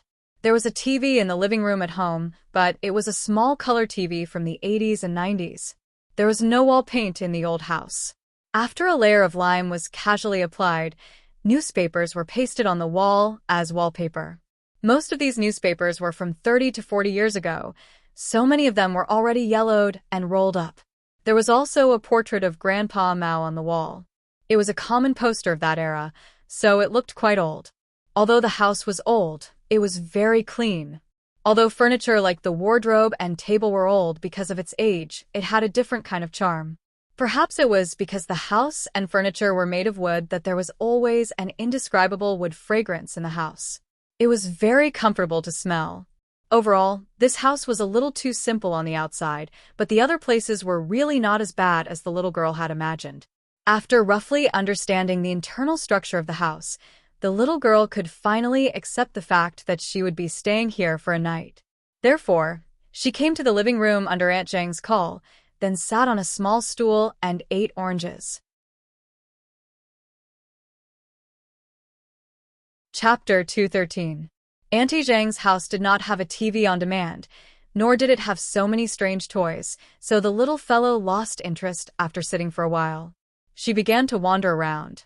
The little fellow wanted to go out and play, but when she stood at the threshold and looked at the large field outside the house, she curled her lips and stopped. She didn't dare to go, in Trump's words. It was her first time here, and she hadn't even warmed up the territory yet. Of course, she didn't dare to go anywhere. The little fellow put one hand on the door, and the other hand flipped the corner of her clothes. That pitiful little look was somewhat like a resentful wife waiting for her husband to return from work. Qin Ruoying was helping Kai Shuqin clean up the kitchen. When she came out and saw the little fellow's back, she immediately went to Chen-Shi and gently touched him. Chen-Shi certainly understood what she meant, so after a slight smile, he suddenly stepped forward and hugged the little fellow from behind. The little fellow exclaimed. When she turned around and saw that it was her father, she couldn't help but pout. Before she could speak, Chen-Shi asked with a smile, "Nian, Mom and Grandma are tidying up the house. Dad will take you out to play, okay?" Hearing this, the little fellow turned her head and glanced at the surrounding environment, then muttered in a low voice, "It's not fun here." "Why is it not fun?" "It's just that you're still young and haven't seen those fun things. Let's go, Dad will take you to see it." After that, Chen-Shi carried the little fellow and walked directly to the bamboo forest. It was noon now, and the sun was very bright, but once they entered the bamboo forest, there was still a chill in the air. This bamboo forest was quite old, and the branches and leaves were very lush, so much so that it blocked a lot of the sun, looking a little gloomy. Cold and wet places had always been unfavored by mammals, so the little fellow's first reaction was to want to leave. Chen-Shi sensed her fear, so he patted her back and then released a strand of Zhenyuan. Under the true essence, the little fellow immediately had a warm and comfortable feeling, which also gradually calmed her slightly trembling little body. The bamboo forest was not very big, and one could see the end of it at a glance. After Chen-Shi brought her into the bamboo forest, he placed the little fellow on the ground. Because very few people would come here, the fallen bamboo leaves had piled up layer after layer. Stepping on them would immediately make a rustling sound. Since the beginning of the new year, the sun had been shining continuously for several days. Therefore, when the little fellow stepped on the ground, the pile of withered leaves began to creak. This made her feel a little interested, so she stepped on it and started jumping around. Seeing that she was no longer afraid, Chen-Shi led her to a mother bamboo, then squatted down and said to her, "Nian, Daddy will teach you how to dig winter bamboo shoots, okay?" "Winter bamboo shoots? What is it?" "This is it." As Chen-Shi talked to her, He plucked a tree branch and started digging on the ground. He didn't even have to dig a few times before he dug out a yellowish object from the ground. This thing had a sharp head and a big butt. In terms of shape, it was somewhat similar to baogu. It was wrapped in a thick shell. This was winter bamboo shoots. Winter bamboo shoots were also a characteristic product of the South. They were the most abundant in January and February every year. They had the reputation of golden clothes and white jade, the best among vegetables. Because they had not been unearthed yet, the winter bamboo shoots were tender and white like jade. It was the most common side dish at banquets when cooked with meat. For example, the famous hua xia bamboo shoots stir-fried with meat. Digging winter bamboo shoots was actually very simple. Tender bamboo would not grow bamboo shoots. The darker the color, the older the age. Generally, one should not choose too tender or too old. After selecting the bamboo, you can observe it from below. Whenever you see a slight bump in the ground or a loose crack, you can use your feet to lightly step on it. If the ground is not firm and has a soft feeling, it is a sign that there are bamboo shoots. Chun-Shi briefly explained to the little fellow and then handed the tree branch to her. Digging bamboo shoots required a small hoe, but Chun-Shi could not find a hoe for the time being, so he could only secretly use his Chun-Chi to loosen the soil for her when the little fellow was digging. Under the guidance of Chun-Shi, the little fellow chose a new bamboo and began to dig below. After digging a few times, she felt that the tree branch seemed to have touched something. Her eyes could not help but brighten, and she dug harder. Sure enough, when she dug around the hard thing and dug out the surrounding soil, a winter bamboo shoot buried in the soil finally appeared in front of her eyes. Papa. I dug it out. I dug it out. After the little fellow pulled the winter bamboo shoot out of the ground, she did not care about the mud on it, grabbed the winter bamboo shoot and waved it excitedly. But at this moment, an accident suddenly occurred. The little fellow held the winter bamboo shoot in front of Chun-Shi, as if she was presenting a treasure. Just as Chun-Shi took the winter bamboo shoot with a smile and was about to put it away to make bamboo shoots stir-fried with meat for the little fellow later, the little fellow's eyes suddenly drifted to the low slope in front of the bamboo forest. Following which, she was so frightened that her hands started to tremble. Suddenly, she started to cry loudly. Chun-Shi hurriedly hugged the little fellow into his arms and comforted her, and then looked back with a livid face. There was a person behind them. Chun-Shi knew about the arrival of this person, but he thought that the other party was a villager here, so he did not pay attention to him. But he did not expect that after seeing this person, the little fellow was so scared that she burst into tears, a mistake. Because there was no divine sense, Chun-Shi could only perceive with his 5 senses. After hearing it, he did not look back. When he turned around, he finally understood why this person was able to scare the little girl to tears. It was a woman, an old woman whose specific age could not be determined. Her face was haggard, and her hair was silver. She looked like an ordinary old lady. But what was truly shocking was her attire. This old woman was wearing a brightly colored old-fashioned wedding robe. It was bright red, as dazzling as a young girl who was about to get married.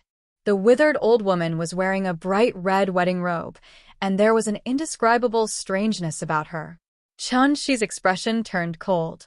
After picking up the little fellow from the ground, he gently pressed the little fellow's head into his arms. Then, Chun-Shi's figure suddenly disappeared. When he reappeared, he was already standing in front of the old woman. Chun-Shi did not stand on ceremony. With one hand holding the crying little fellow, he directly slapped the old woman's head with the other. However, after Chun-Shi's slap, the old woman did not dodge, as if she did not see it.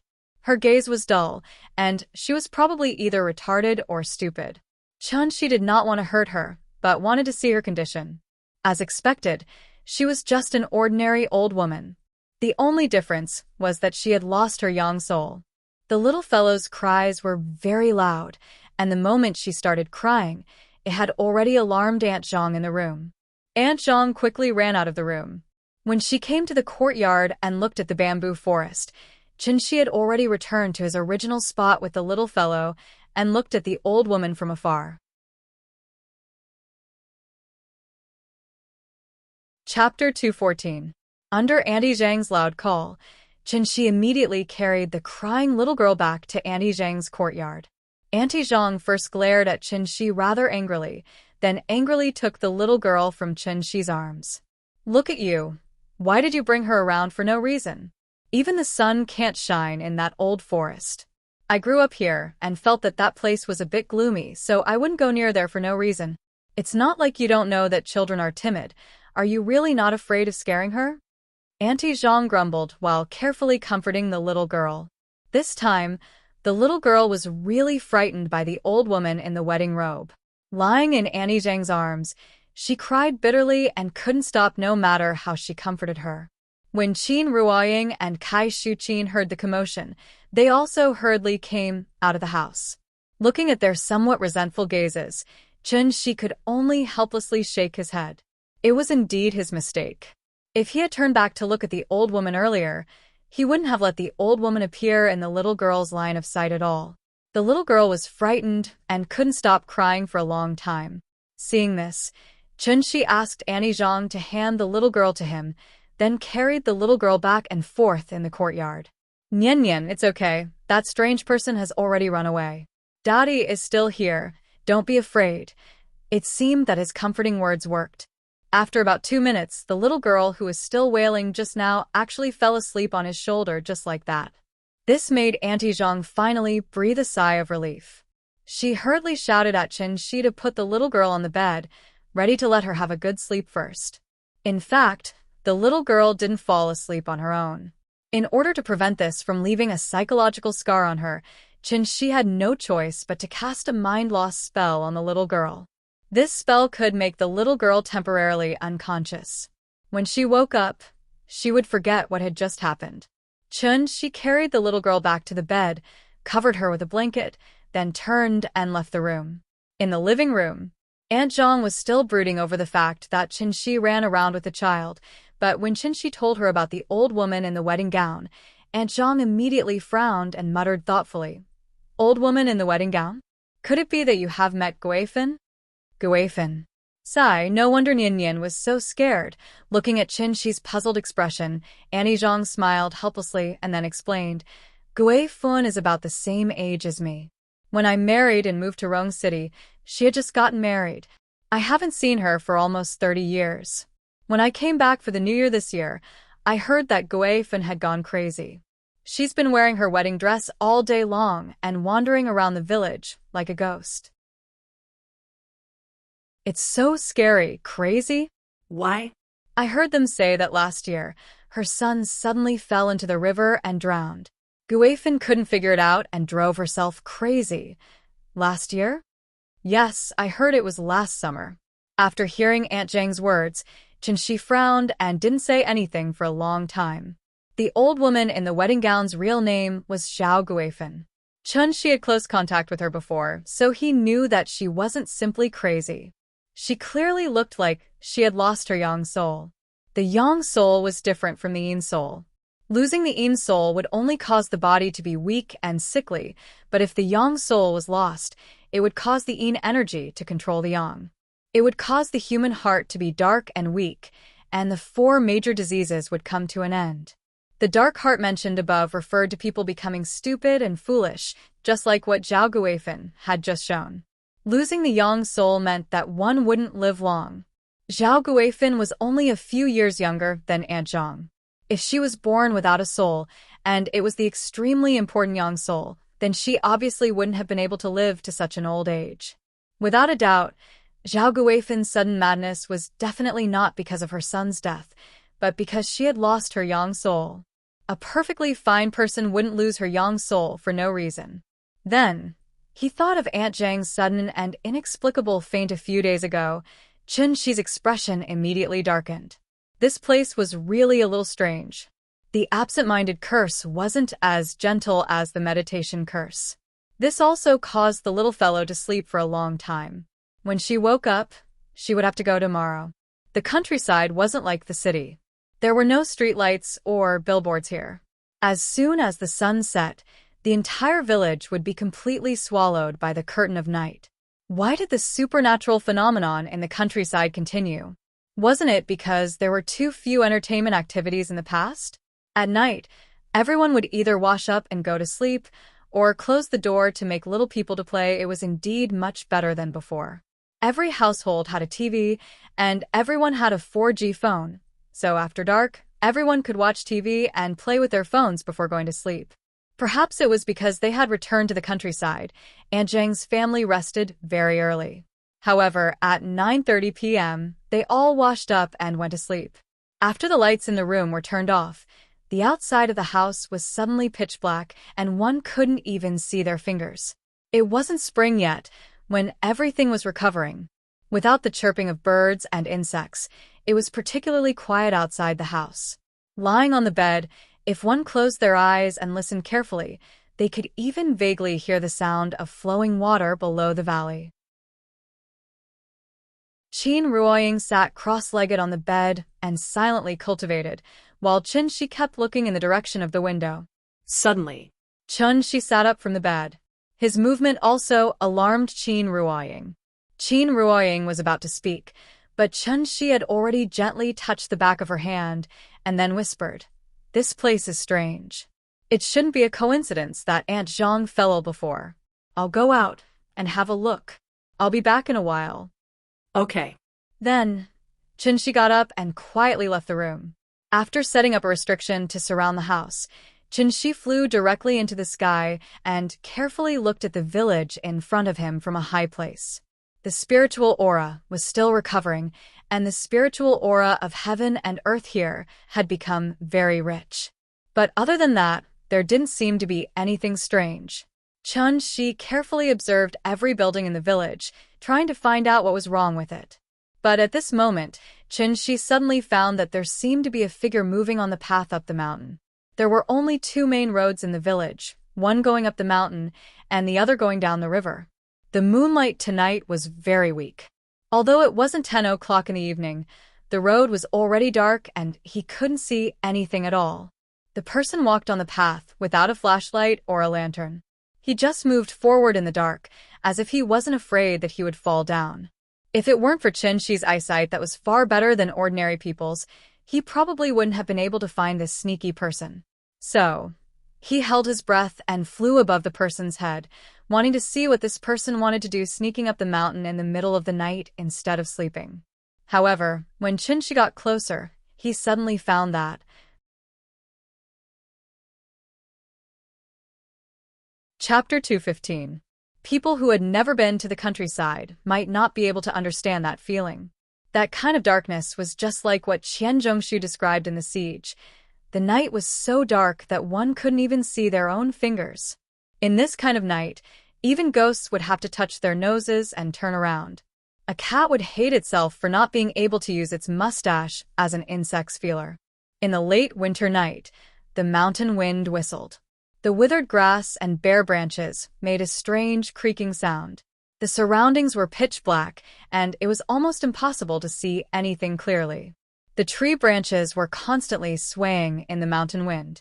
Under the faint moonlight, the shadows of the trees on the mountain walls were like ghosts baring their fangs and brandishing their claws, wailing and howling as they demanded the lives of passers-by. Zhao Guifan, this crazy woman, was wearing a wedding robe and wandering on the mountain road in the middle of the night. If someone were to pass by and shine a flashlight on her body, not to mention the little guy, even a strong-willed adult would be scared to the point of insanity by Zhao Guifan. Qin carefully observed the surroundings, but there were no traces of spiritual energy fluctuations in the surroundings. This meant that Zhao Guifan wasn't being cast by someone, but she wandered here in the middle of the night for no reason. A crazy person's brain circuit really couldn't be understood with common sense. Qin was very interested in Zhao Guifan's situation, so he quietly floated in the air. He wanted to see where Zhao Guifan was not sleeping in the middle of the night and where she was going. There was an abandoned coal mine on the mountain next to Tongjiegu. The winding mud road up the mountain was built by the coal mine owner a few years ago for mining. It was big enough for a large truck to drive normally. The coal mine had been abandoned for many years, and the mud road had been eroded out of shape by the wind and rain. It was very difficult to walk on. Fortunately, it hadn't rained these few days. Otherwise, not to mention Zhao Guifan, this crazy woman, even normal villagers would have fallen countless times on the mountain. Zhao Guifan's steps were very slow, so she also walked very steadily. Like a snail, she slowly moved up the mountain along the mud road. Fortunately, the person watching her was Chen Shi. If it was someone else, they probably wouldn't have been able to stand the boring wait and would have directly returned to the house to sleep. Zhao Guifan left at 10 in the evening and walked for nearly 4 hours. At around 2 in the morning, she finally arrived at the abandoned coal mine on the mountain. This was a small coal mine. It was different from the underground coal mine shown in the blind shaft. There was no elevator here. Instead, a hole was drilled into the mountain wall. Then, one would follow the hole and push forward. This was the so-called adit mine. Compared to the development of inclined wells and vertical wells, adit development was the simplest in terms of technology, the cheapest in terms of economy, and also the safest development method. However, this mining method was only suitable for mountainous areas, so it was usually only found in small coal mines in the southwest. The passageway of the mine was a circular arch. It was dark inside the cave, and the weak moonlight couldn't shine in at all. No one knew what Zhao Guifan was thinking. After arriving at the mine, she actually swaggered directly into the mine. It was true that the reckless were afraid of the reckless, and the reckless were afraid of the reckless. Wasn't this crazy woman the one who didn't care about her life? Not to mention that it was still early in the morning. Even if it was noon, when the sun was at its brightest, not many people would dare to enter this abandoned mine. Zhao Guifan had already gone crazy. A lunatic who didn't sleep in the middle of the night and went up the mountain in the dark into this abandoned mine. Thinking about it, it was also a very strange thing. Chen Shi made up his mind today to get to the bottom of this matter, so after seeing Zhao Guifan enter the cave, he also flew into the dark cave entrance. As soon as they entered the cave, the surrounding temperature suddenly dropped several degrees. There was no light in the cave at all. As soon as Zhao Guifan entered the cave, her figure completely disappeared in the darkness. Chen Shi snapped his fingers, and a fluorescent green light ball flew out from his fingertips. The light ball flew to Zhao Guifan's head, illuminating the road ahead for her. In this regard, Zhao Guifan didn't have any reaction. She just continued to walk forward. There were sidewalks on both sides of the adit mine, and in the middle was the mine cart track. Zhao Guifan walked all the way along the track. After walking for about 10 minutes, a fork suddenly appeared in front of her. One to the left, the other to the right. However, Zhao Guifan didn't stop at all. She turned and walked directly into the fork on the right. Therefore, it could be seen that this crazy woman obviously came here often before, so she was very familiar with this place. After walking for about 40 minutes, Zhao Guifan finally came to the end. She stood at the end of the passage for a while, and then a smile suddenly appeared on her withered old face. As if she saw something, Zhao Guifan quickly went up to greet her. "Son, mother is here to see you," Zhao Guifan said, while squatting in front of the plant at the end of the mine. This was a very strange scene. The mine was an extremely damp and gloomy place that didn't see the sun all day long, but a plant actually appeared. The plant stem was upright, and the plant was tall, about 1 meter tall. Its appearance was very similar to a reed, but the color was completely different. Reeds were also called reeds. The so-called reeds were green, and the white dew was frost. Reeds were green in spring, but in autumn, they would wither and turn yellow. It was the end of winter and the beginning of spring, and most of the plants outside were still in a withered state. But this reed-like plant that grew in the deepest part of the mine was bright red. It was bright red, and in terms of the degree of beauty, it was even more beautiful than the sea of poppy flowers. This was a very strange scene. A crazy woman in a wedding robe, at this moment, was like a kind mother, squatting on the ground and rubbing her cheek against the red reed. The reed leaves gently brushed against her face, but she was like her son's hand caressing her cheek, very warm and comfortable. Chen Shi silently stood behind Zhao Guifan. When he saw this plant for the first time, he already understood why Zhao Guifan had gone crazy.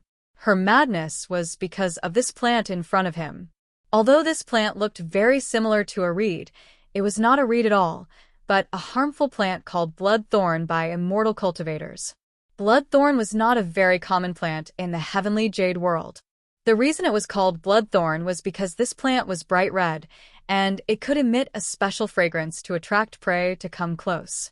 Once the prey came close, their soul would be taken, and they would willingly let it suck their blood. It was strange enough that a plant that only existed in the heavenly jade world appeared on Earth, but what made Qinshi feel even more strange was bloodthorn was a clump of plants, and as long as it grew, it would definitely grow in patches, like reeds forming a reed marsh. But there was only one bloodthorn in front of him, and it grew in such a remote and gloomy abandoned mine.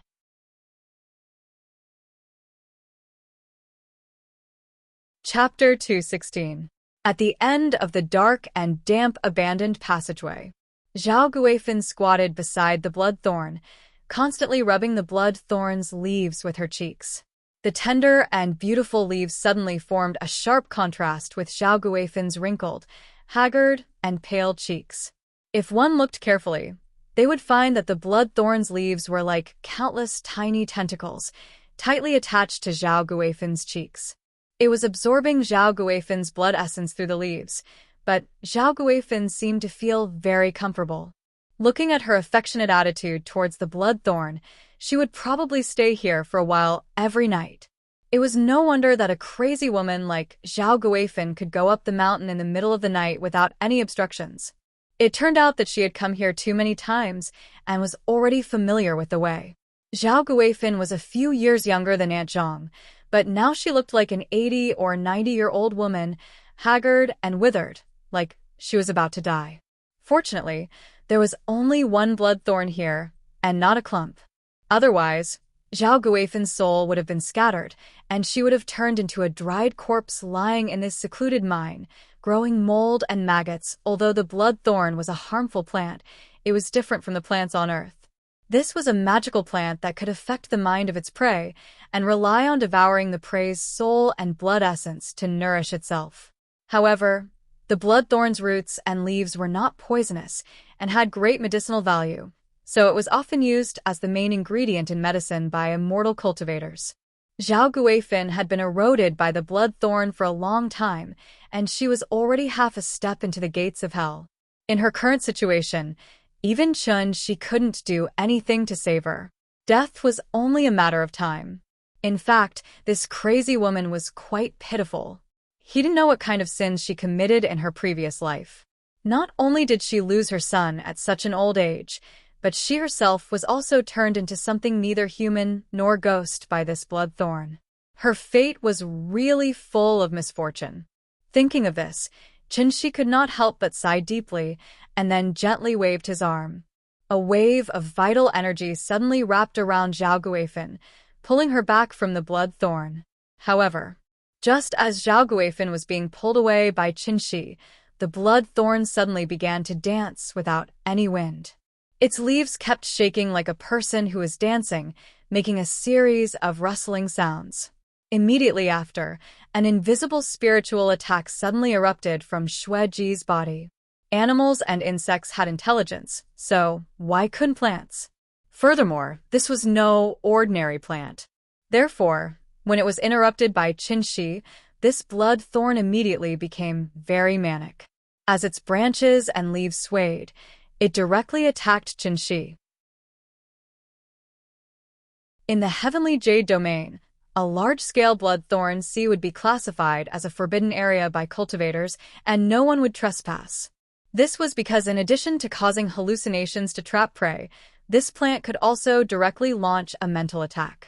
An ant could not bite an elephant to death, but what if the ants became a disaster? The overwhelming number of ants swarmed forward.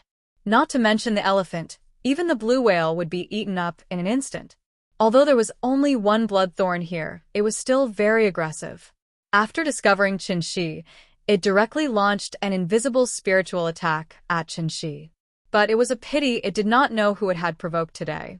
Without seeing Qinshi do anything, he just stared, and the soil under the bloodthorn directly loosened and exploded.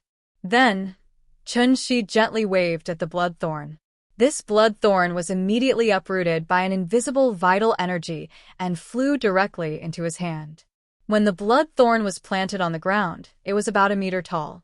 After being uprooted, the roots below were at least 30 centimeters long. Its roots were similar to the roots of a reed, and there were many adventitious roots on it. When the blood thorn was uprooted by Qinshi, the adventitious roots on its roots suddenly twisted crazily like earthworms, which looked very disgusting. The blood thorn lived by devouring souls and blood essence. After being used as medicine, it would naturally be very beneficial to the soul and blood essence of immortal cultivators. Wasn't this the main ingredient that Qinshi lacked now? The blood thorn kept twisting in Qinshi's hand, and at the same time, it kept trying to send out spiritual attacks to disturb Qinshi's thoughts. Qinshi found it long-winded, so he directly grabbed its stem with both hands. Following a soft caw sound, Yiziqin's eyes lit up. This blood thorn was directly broken into two by him. The world was finally quiet. Because Zhao Guifan was directly pulled back by Qinshi, she was now unconscious. After Qinshi cast a meditation spell on her, he used vital energy to support her and then walked back along the original path. When Qinshi came to the fork again, he suddenly stopped. The mine was very quiet. There were usually bats in the cave, but it was winter now. Although bats were warm-blooded animals, they also needed to hibernate. So this abandoned mine was very quiet, and only the faint sound of water dripping could be heard. Qinshi stood at the fork and paused for a moment. When he stepped out again, he did not walk towards the cave entrance, but went to the left tunnel that he did not go to just now. This abandoned mine was a little interesting. It actually grew a blood thorn that only existed in the heavenly jade domain. Since he was already here, he naturally had to explore the inside and outside of the mine tonight to see if there was anything rare in here. Qinshi walked along the left tunnel. Zhao Guifan was being guided by his vital energy, lying flat and floating behind him. Plus, there was the fluorescent green light above Qinshi's head. If this scene was seen by others, it would not be as simple as causing them to lose their minds. They would directly be scared to death. The mine tunnel on the left was obviously the main tunnel. After Qinshi walked for a while, the mine tunnel suddenly changed from one track to two, and the width on both sides obviously increased by a lot. This should be the main mining area. Along the way, there were many forks in the road, but Qinshi didn't hesitate at all. She didn't even look at those forks, and just went straight down the main road. He had already discovered the abnormality here. In the depths of this abandoned mine, there was a paradise with abundant spirit energy. The spirit energy here was even richer than in the Qinling Mountains. It was probably because this place happened to be in the position of the dragon vein of this mountain, so after the spirit energy recovered, this place directly became a paradise. Qinshi walked along the main tunnel for about 10 minutes before he finally stopped. Because a huge cave suddenly appeared in front of him. This cave was like a flask. The passage Qinshi was in was the narrow mouth of the flask, and the inside of the cave was the belly of the flask.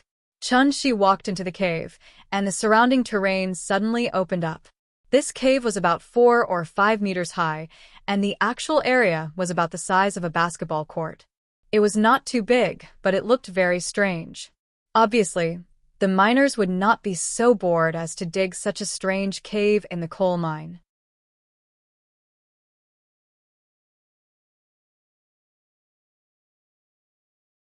Wushu is yang, Jiayin is yang, Bingshu is yang. Yang year, yang month, yang day. Once the sun rose, it would be 1/4 noon, which was also the legendary time of the sun. It was clearly a sunny day, but Qinshi found such a sinister and evil arrangement in this gloomy and abandoned mine. Now that was interesting. Qinshi swaggered into the depths of the cave. At this moment, the person who had been sitting cross-legged on the ground slowly opened his eyes when he heard his footsteps. Yes, there was a person in the cave. That person was sitting cross-legged on the futon below the 3 people in red. He was about 40 years old, wearing a black robe, with a cold face, and a bun on the top of his head. This dressing was somewhat like a priest in a Taoist temple. He didn't open his eyes when Qinshi lit up the cave. Until Qinshi walked directly into the cave without even saying hello, the person finally couldn't help but open his eyes. After opening his eyes, he first looked up at the light ball suspended above the cave, then looked at Qinshi and asked, "Mister, why are you here so late at night?" Hearing this, Qinshi asked with interest, "Are you an alchemist?" "No, I'm a warlock." Warlock. Seeing Qinshi's puzzled look, the person couldn't help but look at him a few more times, then asked curiously, "You don't know about warlocks?" "I really don't know. I wonder if Mister can explain it to me." Alchemist, warlock, and sorcerer. Since Qin Shi Huang killed the alchemists, the theory of yin and yang disasters arose in Western Han. Because of the different ideas, the sorcerer was divided into two factions, alchemist and warlock. I'm the successor of the warlock. Alchemist? Warlock?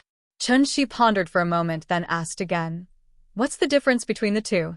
However, when the person heard Qinshi's question, it was as if he had heard a joke. He couldn't help but shake his head and laugh. In terms of origin, there's no difference between the two. The reason why there are two different factions, alchemist and warlock, is just because those hypocrites insist on the distinction between good and evil. What is good? What is evil? Alchemists are good, warlocks are evil. This is the difference between alchemists and warlocks. Hearing this, Qinshi couldn't help but glance at the layout of the cave. His heart suddenly had the most intuitive understanding of the warlock. Even cultivation had to use such evil methods. No wonder the world said that warlocks were evil. This really wasn't slandering them. "Thank you, mister, for your explanation, but I still have a question to ask." Please ask. It was just the first time they met, but the two of them were like old friends, asking and answering questions. It was really a bit magical. "I want to ask, why did Mister arrange this?" Qinshi said while pointing at the three red-clothed people hanging on the beam. Hearing this, that person glanced at the blood-thorn grass in Qinshi's hand with deep meaning. Then he suddenly laughed out loud. He seemed to be very proud of his masterpiece. After raising his head to look at the three red-clothed people above him, that person proudly introduced to Qinshi, "This is a cultivation method that I've spent several decades of effort to create. I have combined many inheritances in the world and went through untold hardships to create. I have named it 5 Elements Soul Refining Technique. The red-clothed soul locks. The weight drops the soul 1 foot above the ground. The soul can't escape with the earth, so the soul stays. The soul guide needle opens the Niwen Palace, leads the soul out of the body, hangs on the beam, and hooks the soul with wood. The water and fire array is placed below the feet. The water melts the soul, the fire tempers the soul, so it can remove the impurities of the soul, 1 out of 10. Only one part of the essence will be drawn into the body. After the essence enters the body, you must immediately enter a meditative state, using the essence as a guide to circulate 36 small cycles. When the essence is exhausted, you will circulate 18 large cycles. The external essence will guide your own essence. After completing the cycle, you will not leave each other, touching the heavenly acupoints to open the jade door. If the jade door is opened, it means that you have successfully condensed your essence, and you have stepped onto the path of immortality. After the man explained the layout of the cave, he looked at Qinshi with a smile that wasn't a smile and said, "I've been thinking about this set of techniques for many years, but I haven't been able to perfect it. Until last year, when I accidentally found this mysterious plant, I finally understood the crux of it and perfected this 5 elements soul refining technique." As he spoke, he pointed at the blood thorn in Qinshi's hand. The expression on his face became playful. However, Qinshi didn't have the self-awareness of a thief. He picked up the blood thorn and casually glanced at it, then nodded and smiled. "Although this blood thorn can steal souls, it is only a plant. I didn't expect you to be able to comprehend the truth of cultivation from it. It is truly admirable. Zhang Sanfeng is probably not much better than this." Qinshi wasn't lying. This person was born on a planet like Earth, but he was able to rely on his own exploration to find the threshold of cultivation. If this kind of talent was placed in the heavenly jade world, there was no way to imagine what he would achieve now.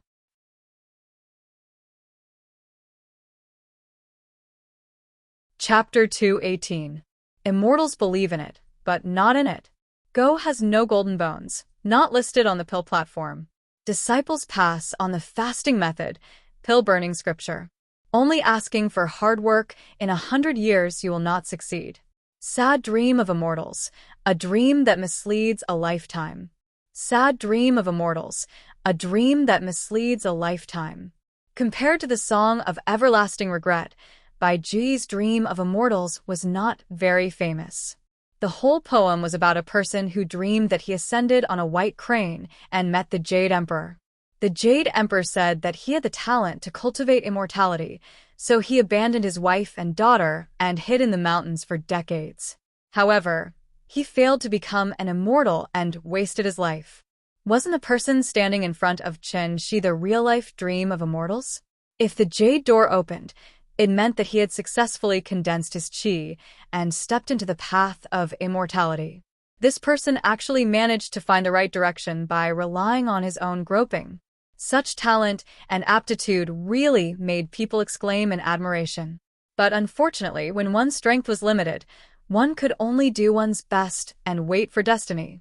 Now that the spiritual qi of heaven and earth had recovered and was so abundant, by refining the spiritual qi of heaven and earth, one could gradually accumulate true essence and then use it to break through the jade door.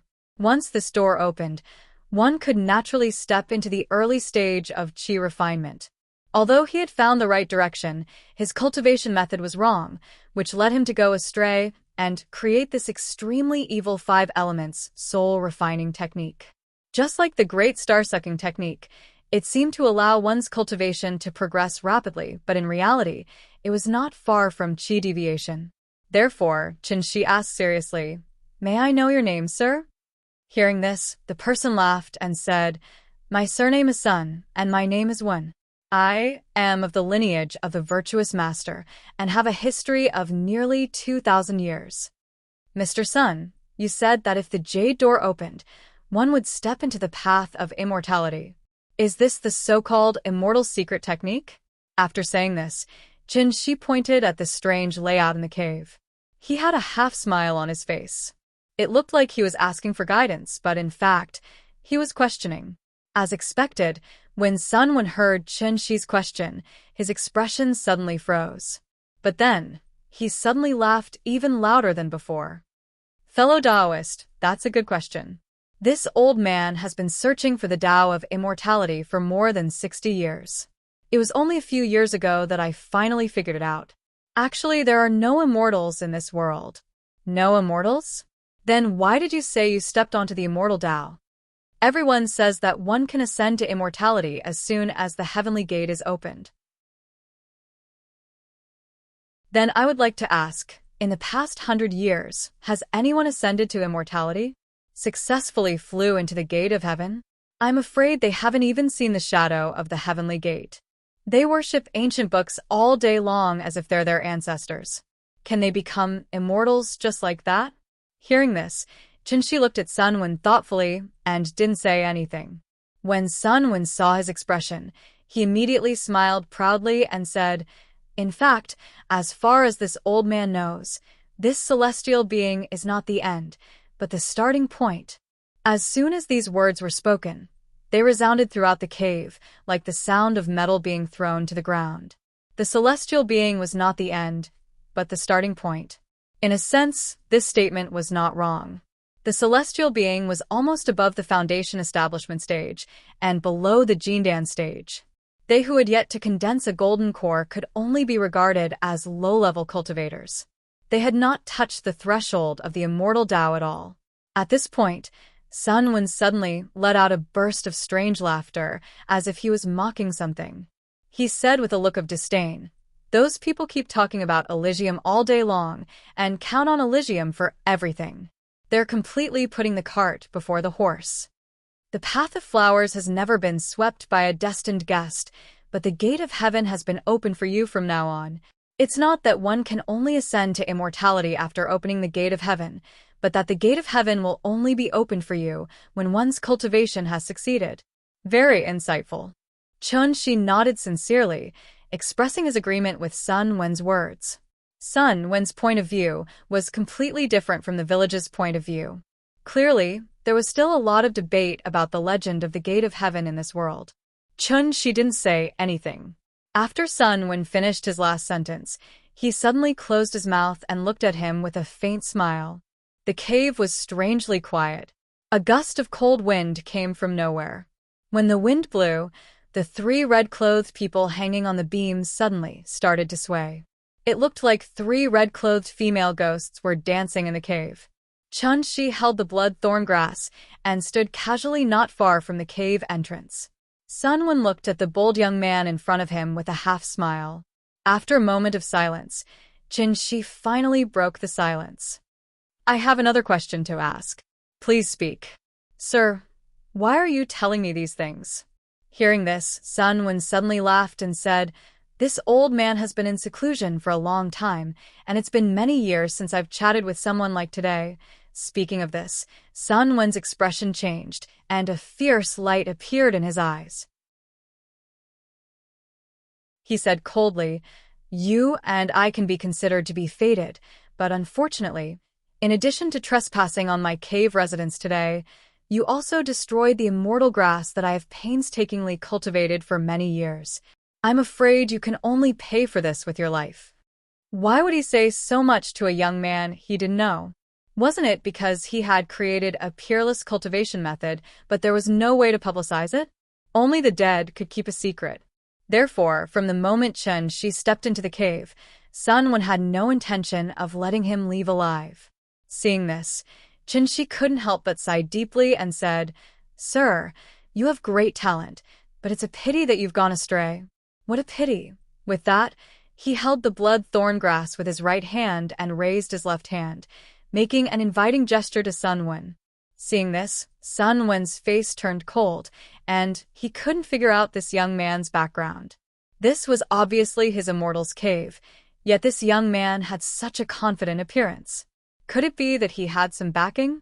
Thinking of this, Sun Wen frowned and asked, "Who exactly are you?" Me? Chun-Shi smiled, and suddenly an idea popped up in his mind, so he said to Sun Wen, "Wu Lian, Special Affairs Department." Special Affairs Department, Special Affairs Department Office. Compared to the Emergency Department, the Special Affairs Department was the real main department of the Wu Lian.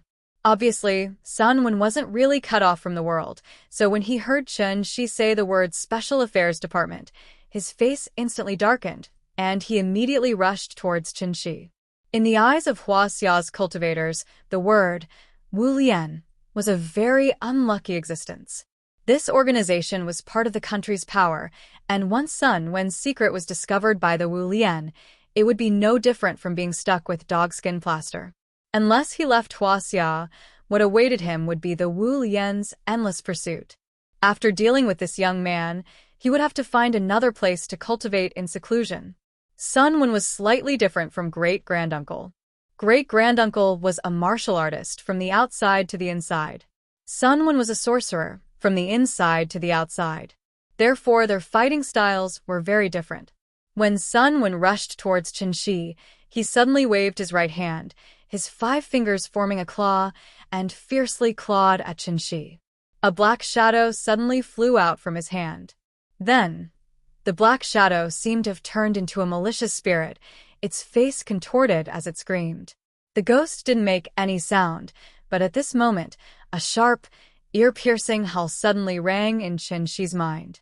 The sound was like the sound of 2 pieces of foam rubbing against each other.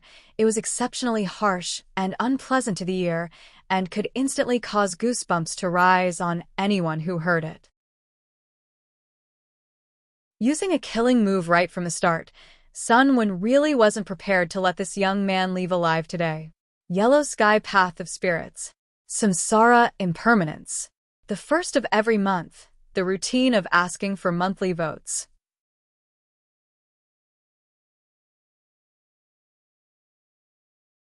Chapter 219. Sun Wen's claw was very similar to the 9-in Whitebone claw. As he waved his claw, a ghost shadow suddenly appeared in the air and went straight for Chun-Shi. Looking at the way the ghost was moving, it was obvious that this move must be a combination of internal and external attacks. Not only could it hurt the enemy's body physically, but it could also affect the enemy's soul spiritually. It was extremely evil. The malicious ghosts kept howling, and invisible sound waves came one after another. Chun-Shi was not affected at all.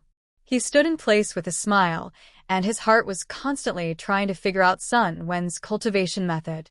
When the black shadow was about to pounce on him, Chun-Shi finally made a move. He raised his left hand and pointed a finger at it. That black shadow was like a shadow that had seen the sun. It screamed miserably and disappeared in midair. Sun Wen could not help but raise his eyebrows when he saw this. He knew that he had encountered a tough opponent today. After Sun Wen called himself a virtuous teacher, he was actually the successor of Zhang Jiao.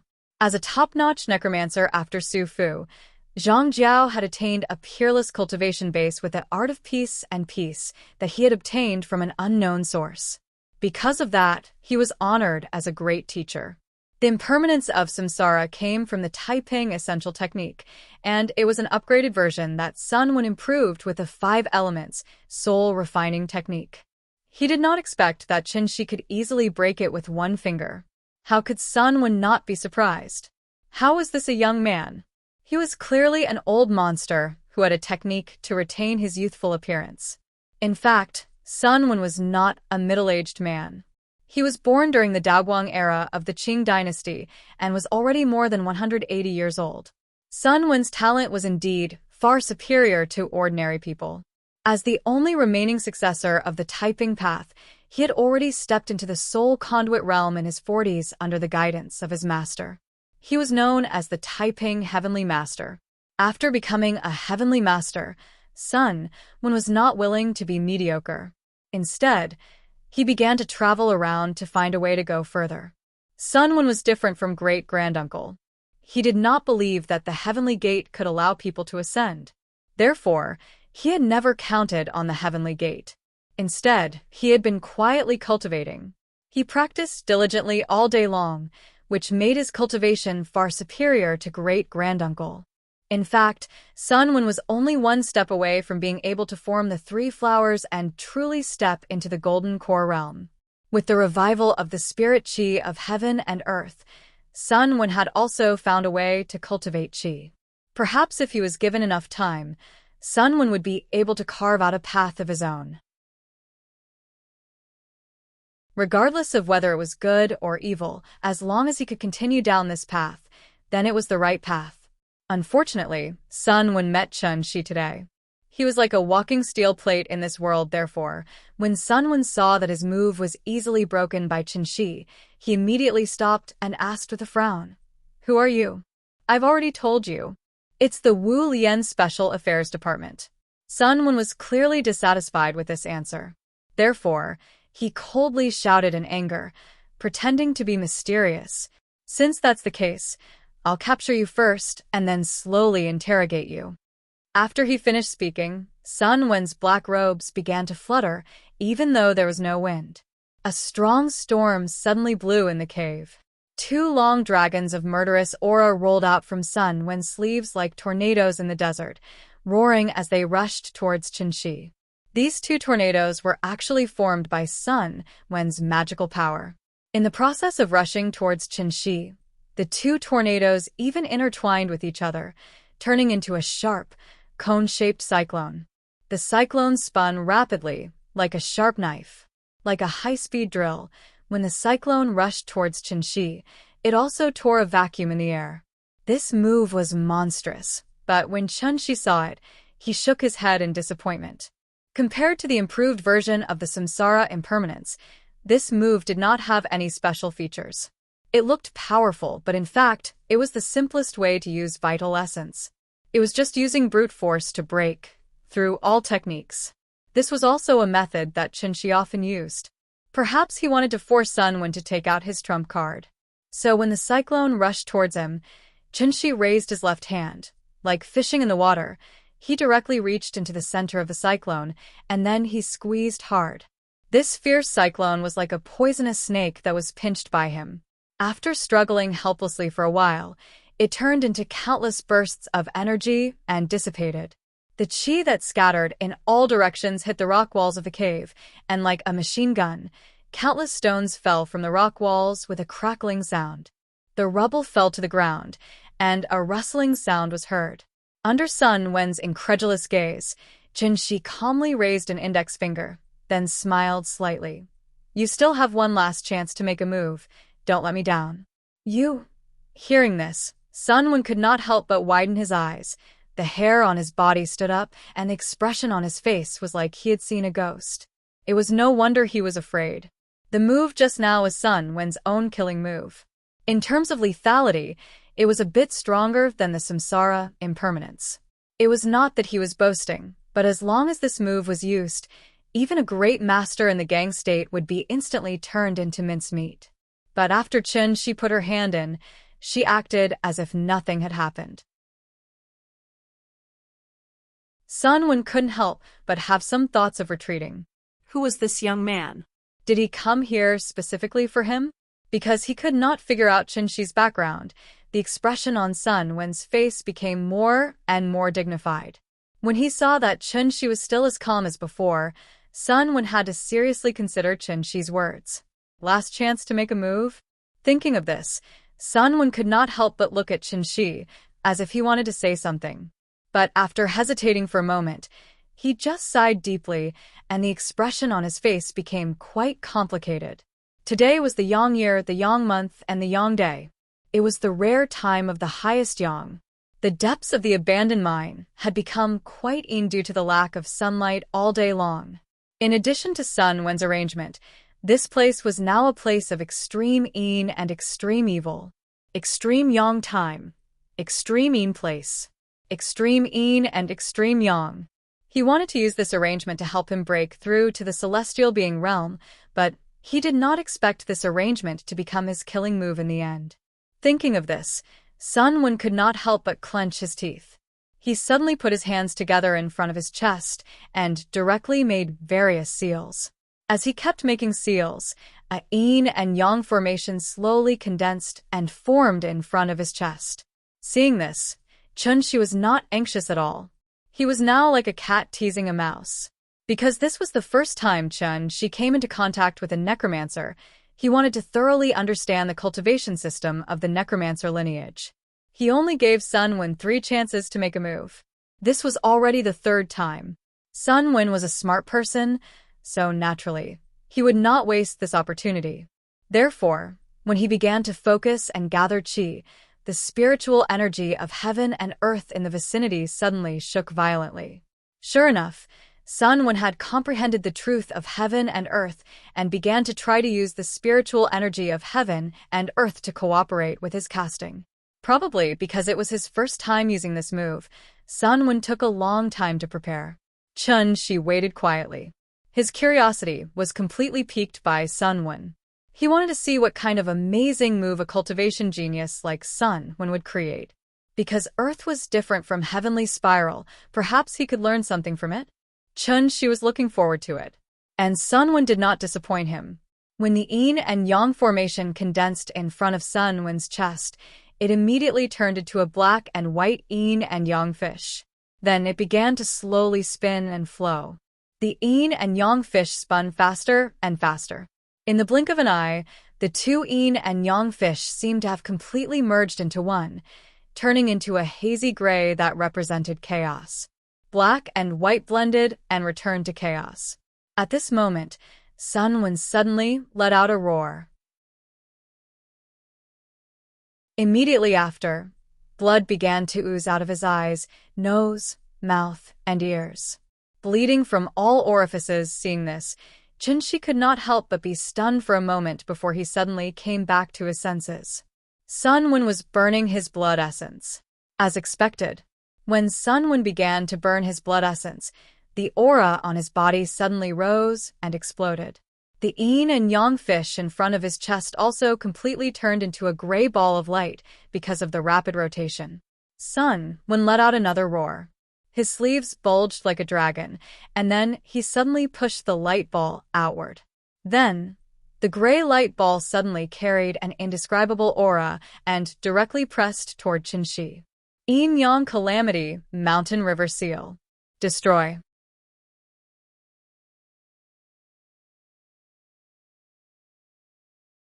Chapter 220.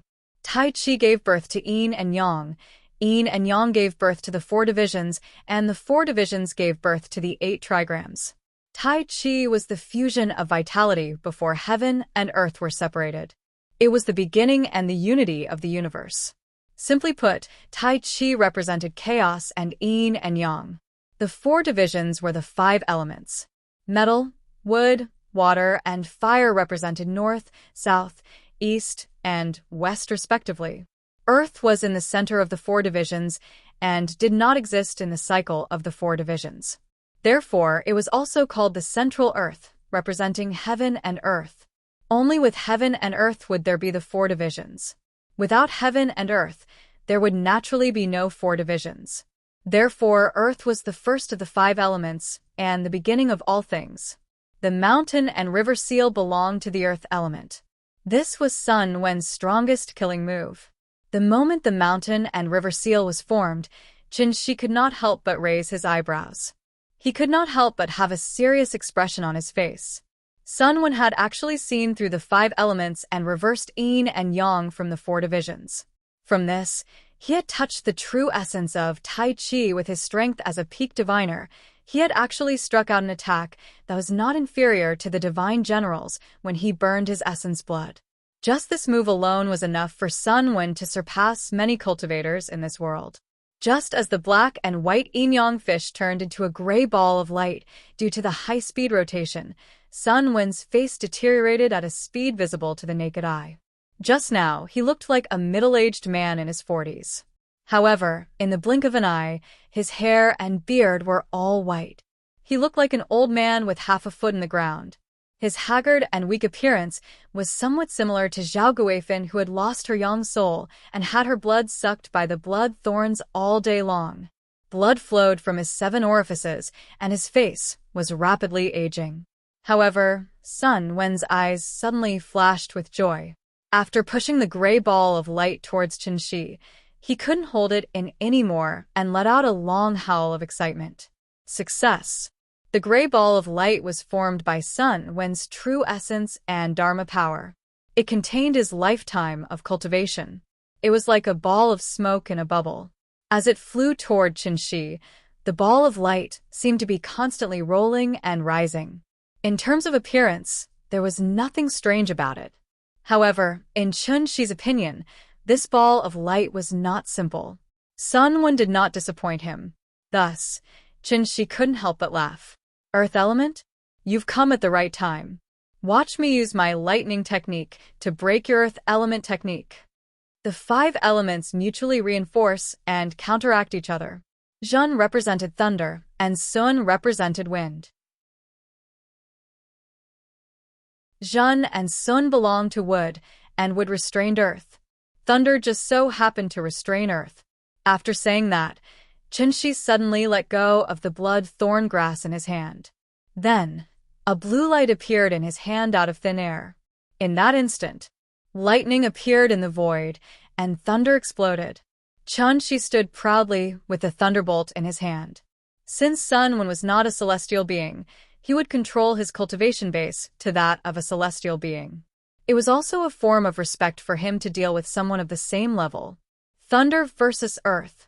49 forms of heavenly divination. Spell chapter. Thunder art of delusion. Qin Shi was like a god descending, holding 2 thunderbolts in his hands.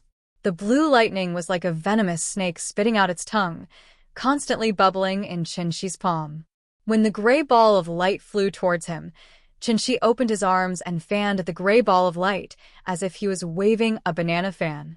The thunderbolt and the gray ball collided in the air. In an instant, the aura energy shot out in all directions, and the surging true essence instantly set off an earth-shattering explosion in the cave.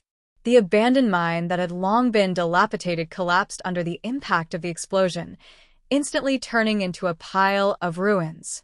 Ding! Qin Shi arrived at the 108 National Highway.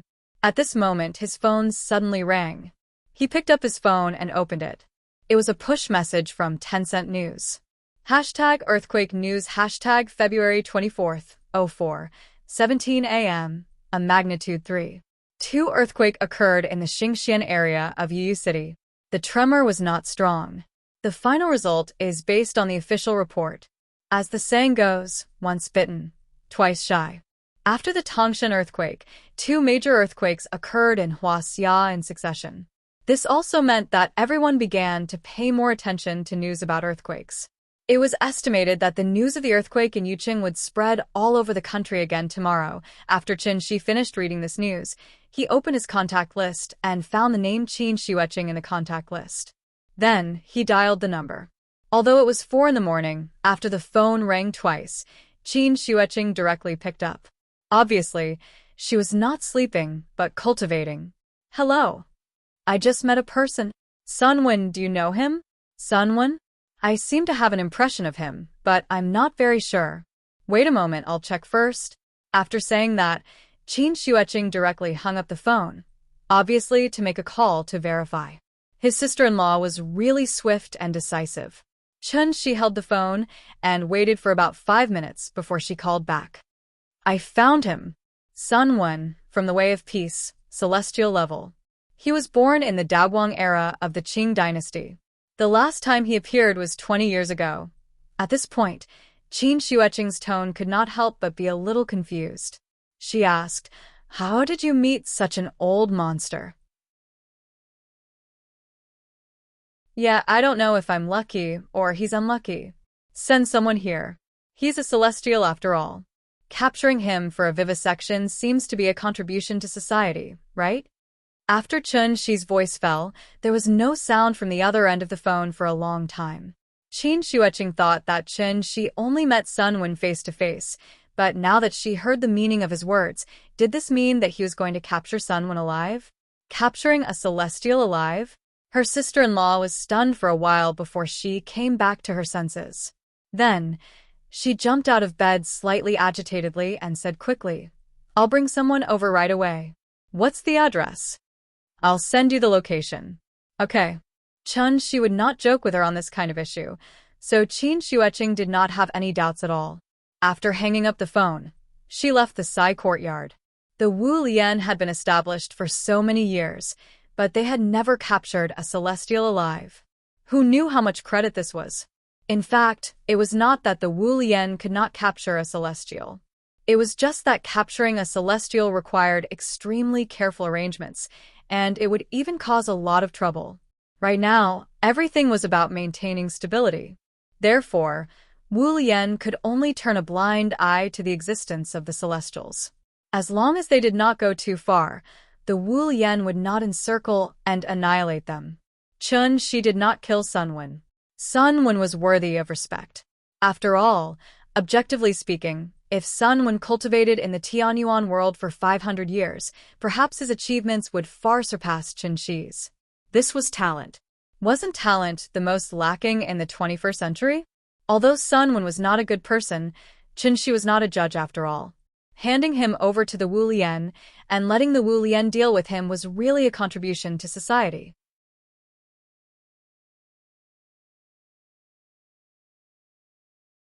Chapter 221. The next day. Dawn had just broken when the villagers who had woken up early realized that there were many police cars in the village. Actually, the earthquake last night had awakened quite a number of people. However, Rain City had already experienced 2 major earthquakes, so a magnitude 3 or 4 earthquake was no different from a scratch in everyone's eyes. Therefore, the villagers who had woken up early did not discuss the earthquake last night. Instead, they gathered at the entrance to the mountain and whispered to each other about the situation on the mountain. The path up the mountain had already been sealed off by the police. Once the villagers got close, they would be politely asked to leave by the police. According to Old Wang, who had woken up at 6:00 to feed the chickens, he had even seen an armored vehicle drive up the mountain with his own eyes. Old Wang was a person who liked to talk big all the time, so everyone snorted at his words. If an armored vehicle was here, why didn't he say that there were planes and tanks? In the end, Old Wang had a flash of inspiration. He pointed at the new tire marks on the ground and asked everyone to examine them.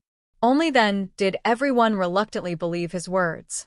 There were many families in Tongjiago who were professional truck drivers. Therefore, they were very knowledgeable about tire marks. The tire marks on the yellow dirt road did not seem to be left behind by a truck.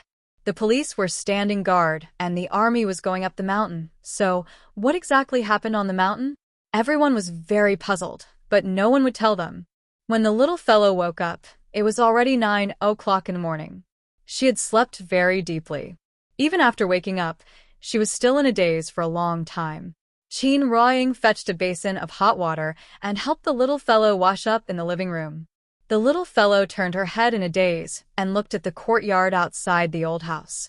Her memory was still stuck on the night when she watched the movie. The little fellow blinked her eyes and looked outside the house. Then, she raised her head and looked at the decorations in the room.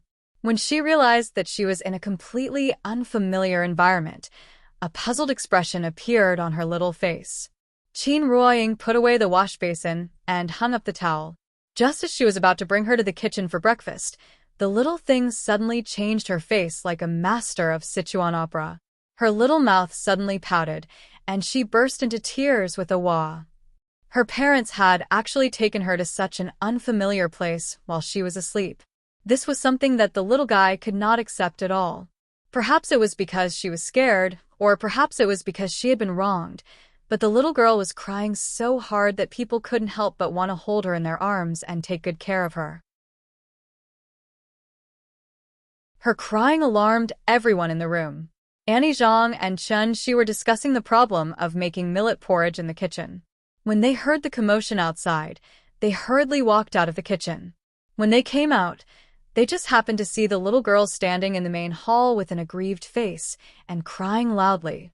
Chin Ruoying wanted to hug her, but she pushed her away with a pout. In the end, Annie Zhang had to coax her. After telling her that this was her hometown, the little girl finally stopped crying. However, she was still unwilling to let Chen Shi and Chin Ruoying get close to her. Seeing this, the couple could only look at each other helplessly and smile. From the looks of it, they would have to coax her for a long time before she would forgive them. After breakfast, the family walked out of the house and prepared to see the situation outside. The army going up the mountain and the police standing guard was a big deal. Some of the villagers who liked to watch didn't even bother to eat their breakfast properly. They squatted by the roadside with a bowl of noodles and ate while going up the mountain. Xing County was not big, and there were only a few people in the County Public Security Bureau. These young men in police uniforms were very impressive, but in reality, they might be someone's nephew. The police were also people. Although they knew that they had to keep it a secret, they really couldn't stand the continuous questioning. Thus, some of the ignorant youngsters secretly revealed some of the things that had happened on the mountain. It was said that the abandoned coal mine on the mountain was the source of the earthquake. After the earthquake, the Geological Survey Bureau found a rare mineral underneath. This kind of mineral was very rare in the world. It was said that it could be used to make an atomic bomb. Therefore, when Shangjing received the news, they immediately asked the County Public Security Bureau to cooperate with the armed police to guard the mine. The experts from Shangjing also flew over that night and were now exploring the mine. When did the people in the small mountain village hear such a mysterious story? Therefore, the whole village, men and women, old and young, gathered in front of the small road up the mountain. They all wanted to see what the mineral that could be used to make an atomic bomb looked like. If they could see the mineral with their own eyes, then they could boast to others in the future that the material to make an atomic bomb was dug out from their village. Chen Shi stood outside the crowd with the wronged little girl in his arms. After hearing the simple explanation of the situation, he was slightly speechless and laughed. Wu Lian was really amazing. In such a short time, he actually came up with such a decent excuse. Wu Lian probably did this kind of thing on a daily basis. After all, there were always a lot of things in this world that ordinary people could not achieve. They didn't even have the right to know. Most of the villagers were waiting at the intersection to see the atomic bomb. Chen Shi looked at the little girl for a while. After seeing that the little girl was still unhappy, he was ready to take her to dig winter bamboo shoots again. But just as Chen Shi and his family were about to leave, a saber-toothed tiger police armored vehicle suddenly drove down from the mountain. Seeing this, the villagers immediately let out a burst of enthusiastic cheers. The car was a special bulletproof car modified by a Ford Raptor. It was nearly 7 meters long, more than 3 meters tall, and weighed 6 tons. Its appearance was also very handsome. And behind this car, there were 3 warriors, which were real military off-road vehicles. The 4 cars slowly drove down from the mountain. Under the command of the police, the villagers retreated to the sides and made way for the cars. Chun-Shi and his family stood on the 108 National Highway. While he was explaining to the little girl about the big cars in front of them, the saber-toothed tiger suddenly stopped in front of their family. Then, Qin Shueching walked out from the front passenger seat. The sister-in-law first greeted Qin Ruoying. After calling her sister, she turned to look at Qin Shi and said to him quite seriously, "Thank you. It's nothing." Chun Shi waved his hand very casually, as if he didn't take this matter to heart at all. Hearing this, Qin Shueching nodded, then turned to look at Aunt Zhang and said to her very politely, "Aunt Zhang, I'm Qin Shueching. I've seen you in the courtyard before, but I was still young at that time. I don't know if you still remember me?" Yes, of course I remember." Aunt Zhang was confused by Qin Shueching. Why was Yingying's sister sitting in the car? Aunt Zhang was not very familiar with Qin Shueching, so she didn't know what to talk to her about. Seeing this, Qin Shi interrupted in time and said, "Are you busy? Do you want to have lunch before leaving?"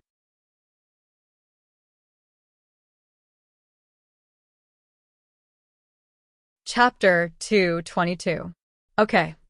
Her nod shocked everyone present. Chun Shi was just being polite. He did not expect his sister-in-law to take it seriously. Hearing this, Chun Shi had to first glance at the few warriors parked behind the armored vehicle and then asked, "Aren't you on a mission?" "The mission is complete. I can go back to Shangjing in the afternoon." "Oh, okay then, let's talk about it after dinner." Qin Shueching opened the door and said a few words to the driver of the armored vehicle.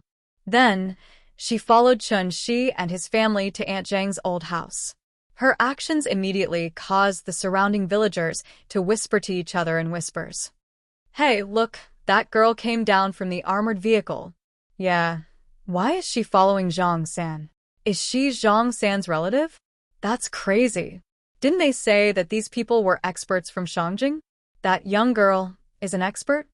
She's from Xiaoqiu. She's from Shangjing." Later, it was an insider who answered everyone's questions.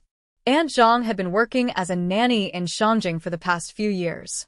The young couple that she brought yesterday was her former employer. The expert from Shangjing probably knew Aunt Zhang's employer, which was why she was with them. After all, a family that could afford a nanny was probably not an ordinary family. It was natural for them to know an expert from Shangjing. Everyone thought about it and felt relieved. After the commotion, his sister-in-law also came to eat. But the little girl was still angry. As soon as she returned to the courtyard, she pouted and said that she wanted to go home. Seeing this, Chun Shi had to use the same trick that he used yesterday. He was going to promise the little girl that she would only stay here for one night. If she still wanted to go home the next day, her parents would take her home. However, today's situation was different from yesterday. Yesterday, she wanted to see the village, so after being coaxed and tricked by Qin Shi, although she was a bit unwilling, she didn't flip out on the spot. The reason why she was so angry today was that she found herself in a village when she woke up. In the little girl's mind, her parents did not discuss with her before secretly bringing her here. This was disrespectful to her, so she naturally flew into a rage. She really did not want to stay here for another day. She screamed for a long time. In the end, under the persuasion of Aunt Zhang and Qin Ruoying, the little girl pouted and reluctantly agreed to Qin Shi's condition. "Then we'll stay for one night. Just one night. Pinky promise." This silly girl did not know that she had already fallen into her father's trap yesterday. So, Chun Shi brought her to the bamboo forest to dig winter bamboo shoots.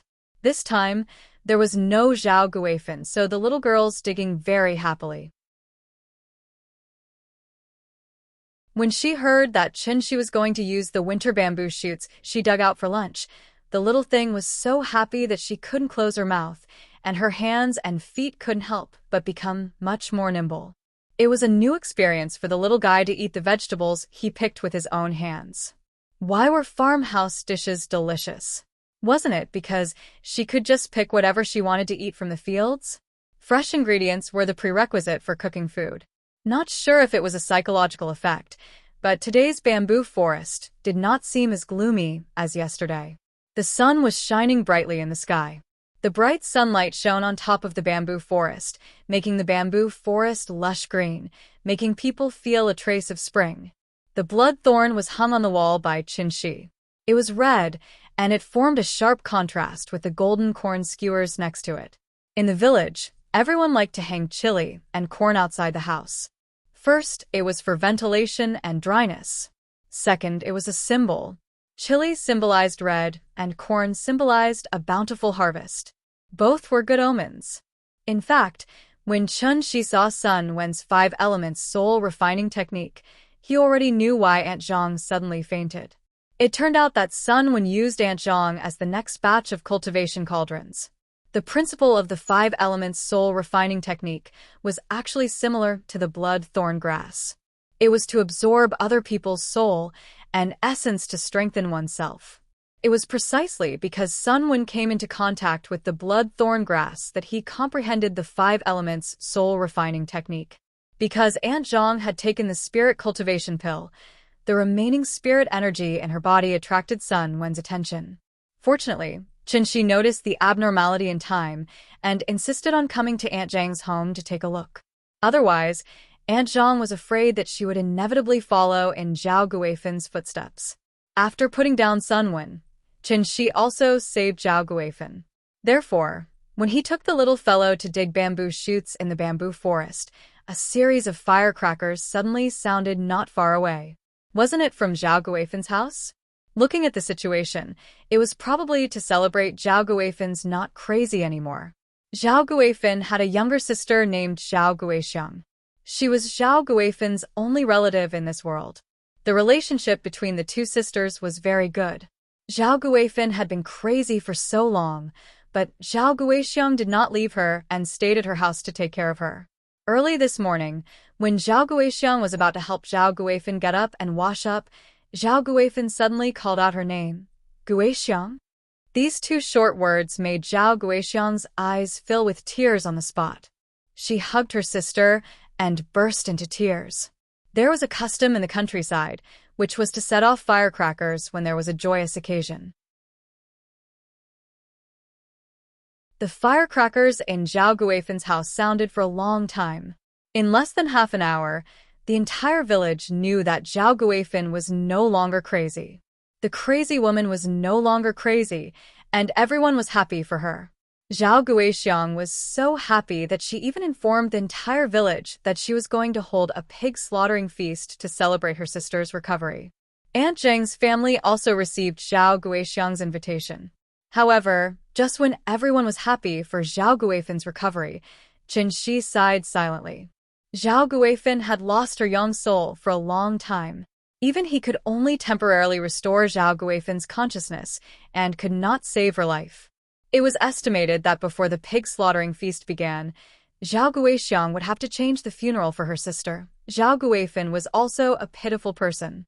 The culprit of everything was Sun Wen.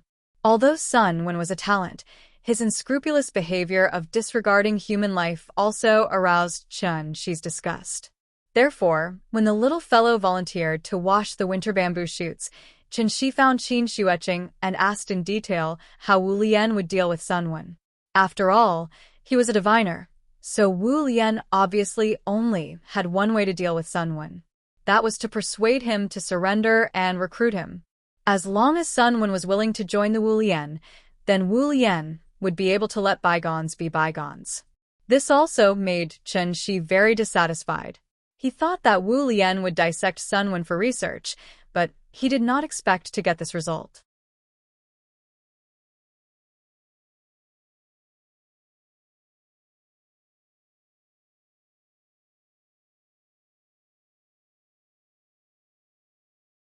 February was the best time to fish because the water temperature gradually rose at this time, and the fish would begin to move to the shallow water area on the shore.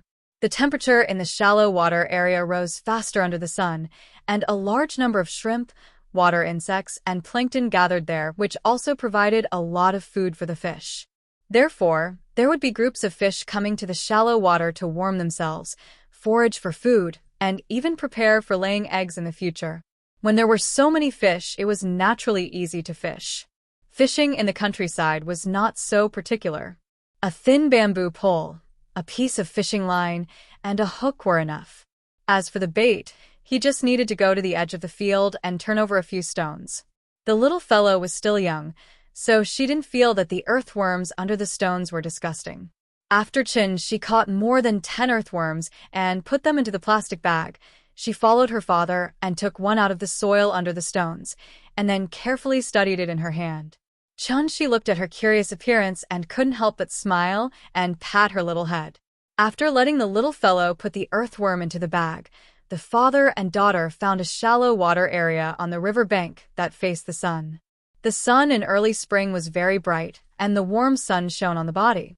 The river breeze blew, making people feel refreshed. The little fellow sat on a big stone by the river. Before she started to fish, she was already happily waving the bamboo pole and giggling. After Chin, she put the fishing line on her bamboo pole and hung the earthworm. The little fellow followed her father's example and threw the hook into the river under the stone. As the saying goes, Zhang Taigong fishing, those who are willing to take the bait. The crucian carp in early spring was very easy to catch. In addition, Chin-shi used his shinchi to drive the nearby fish over, so not long after the little fellow threw the bait, she felt a sudden pulling force on the fishing rod. Seeing this, the little fellow couldn't help but open her eyes wide. She pulled the fishing rod and was stunned for a moment. Then, she shouted excitedly, "Papa! Papa! I caught a fish! I caught a fish! Amazing! Nian Nian, quickly lift the fishing rod, or the fish will break free." Hearing Chun-shi's words, the little fellow lifted the fishing rod and then threw it to the side. A crucian carp was immediately pulled out of the water by her and directly thrown into the sand on the river bank. Seeing that he had really caught a fish, the little guy was so excited that he immediately threw away the fishing rod and ran over to the fish. This crucian carp was not very big, about a jean. After being pulled ashore, it lay on the river bank and kept jumping.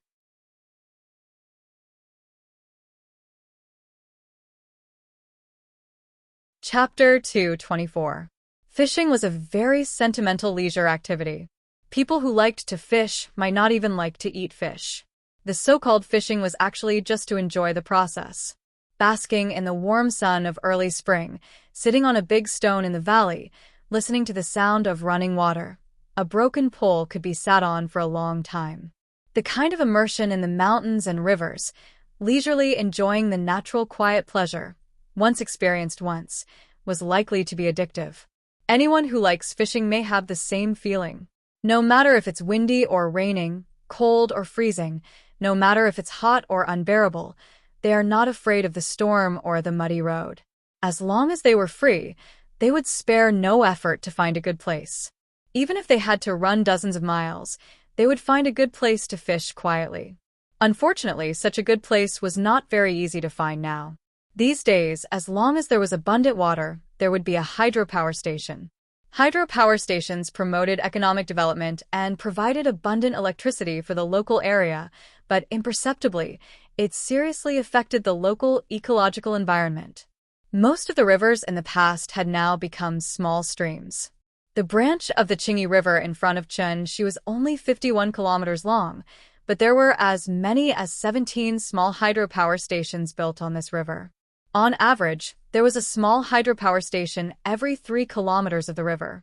The dam of the hydropower station blocked the river, so that the downstream water flow was sharply reduced. The survival environment of the aquatic creatures was extremely bad, so the population was sharply reduced. Rare animals like the giant salamander were already on the verge of extinction. As for the flood, this kind of situation was rarely seen anymore. The father and daughter sat on the stone for an afternoon. The little fellow seemed to like this activity very much. She swung the pole to fish, bit the line, and lifted the pole. This set of actions was learned well. Chun-shi did not bring a bucket, so he built a diving pool with small stones by the river. Any fish caught would be put into this pool by him. After an afternoon, there were no less than 20 fish in this pool. The little guy reached his hand into the water and constantly frightened the fish in the water. Seeing the fish quickly spinning around in the puddle but unable to swim out, the little guy was so happy that he started to giggle. This was her and her father's trophy. At 5:00 in the afternoon, Chin-shi took the little fellow to count the number of fish. There were a total of 23 fish, but they were all small fish. Among them, the biggest one was actually the one that the little fellow had just fished up. It could be considered her good start. 23. Papa, we caught 23 fish. The little thing squatted beside the puddle and kept fiddling with the water. After Chun-shi taught her how to count the fishes in the water one by 1, 2, 3, 4, 5, the little fellow was so excited that she jumped up and down on the rock. Looking at her cute little face, Chun-shi couldn't help but reach out and pinch it. It was smooth, delicate, and elastic. How was it? Was fishing fun? Fun. The little girl nodded her head vigorously. She was probably looking forward to her father bringing her here to play tomorrow. It's fine as long as it's fun, but the wind here is getting stronger and stronger. If we sit by the river for too long, we'll catch a cold, so we should go home. Daddy will bring you here to play tomorrow, okay? Hearing this, the little fellow tilted his head and pondered for a moment, then nodded and replied, Then, let's bring the fish home. Seeing this, Chin-shi rubbed her head and said with a smile, These fish are too small to be eaten. It's useless for us to take them home. Let's put them all away. When they grow up, we'll come back to fish again. How about it? No. After hearing Chun-shi's words, the little thing was suddenly unhappy. She curled her lips and glanced at the small fish in the puddle, then muttered loudly, These are my fish. This little thing was still talking about her trophies.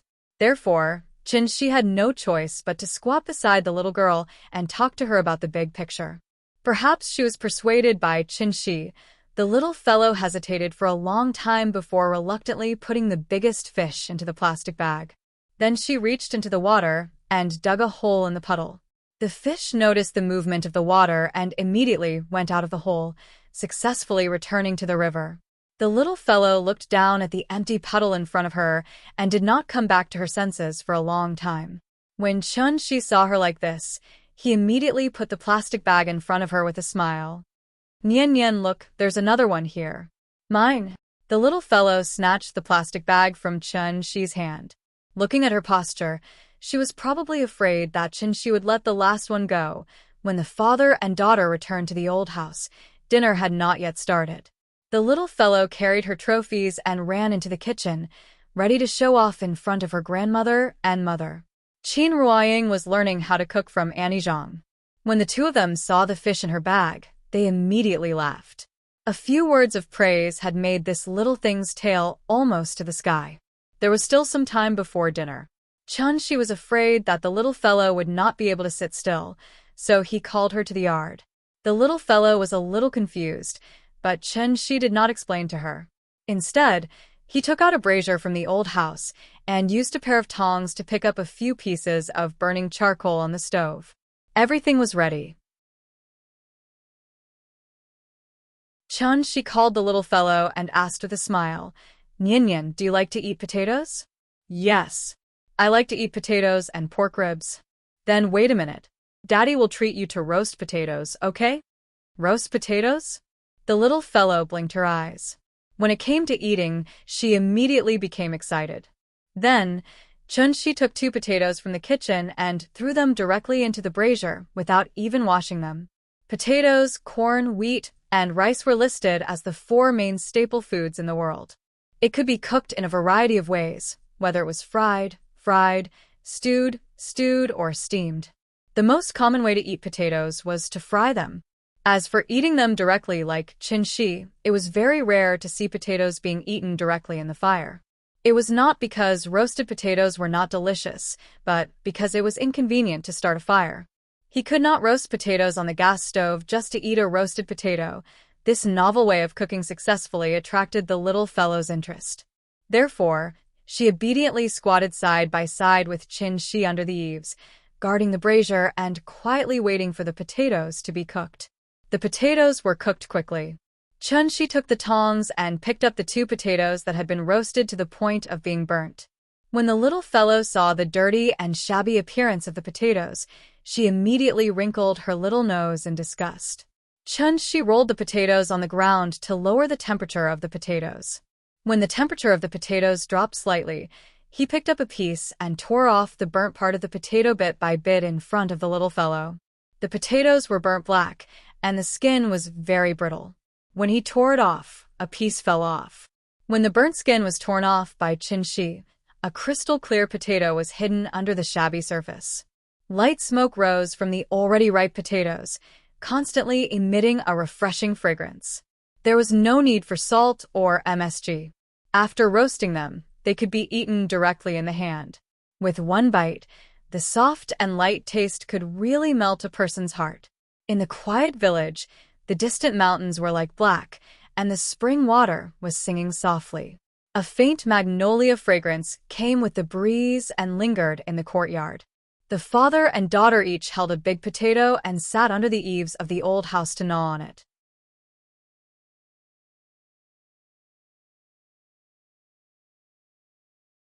Chapter 2:25. Since they came to the countryside, they naturally had to experience the unique market in the countryside. Going to the market was also called going to the market.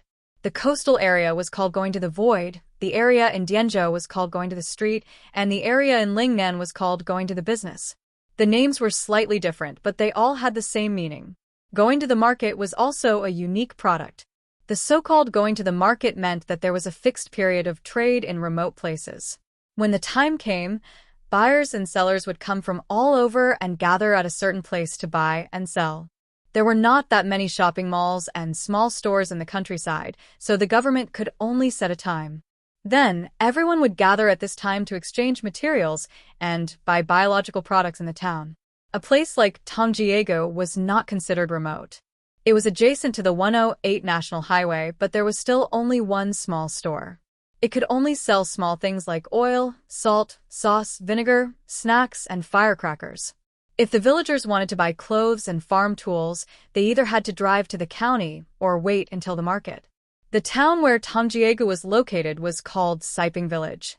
The market in Siping Village was on 3, 6, and 9. That meant that there would be a market on the 3rd, 13th, and 23rd of every month. There were a total of 9 times a month. It was not too many, but it was not too few either. If a driver often drove through the town, the most annoying situation was not to encounter livestock or children blocking the road, but to coincidentally encounter the market. Usually, there were not many people in the town, but on the day of the market, it would be particularly lively. There would be people coming and going. Not to mention driving, it would be difficult to squeeze through by walking. Therefore, whenever it was time to go to the market, there would always be a traffic jam in the town for half a day. February 26th. It was only 8:30 in the morning, but the family of 7 was happily waiting on the side of the road. It was as if they were waiting for a taxi. They chatted while waiting for the passenger van from the various towns and counties to pass by. The passenger van was also a product of the era. Now, the slightly more developed areas had already banned the operation of the van. Therefore, the passenger van could only be seen in this kind of backward small county. This kind of van was also called the Chong and car. Everyone felt that the Chong and brand was the most practical, so it was called that. The Chong and car was the most common minivan. It could carry 7 people. It was dyed green and yellow, with a certificate in front of the window. It was considered an officially recognized operating vehicle. The biggest problem with the van was that it was overloaded. Because you never know how many people would come out of the van, it was normal for a 7-seater van to have 12 or 13 people in it.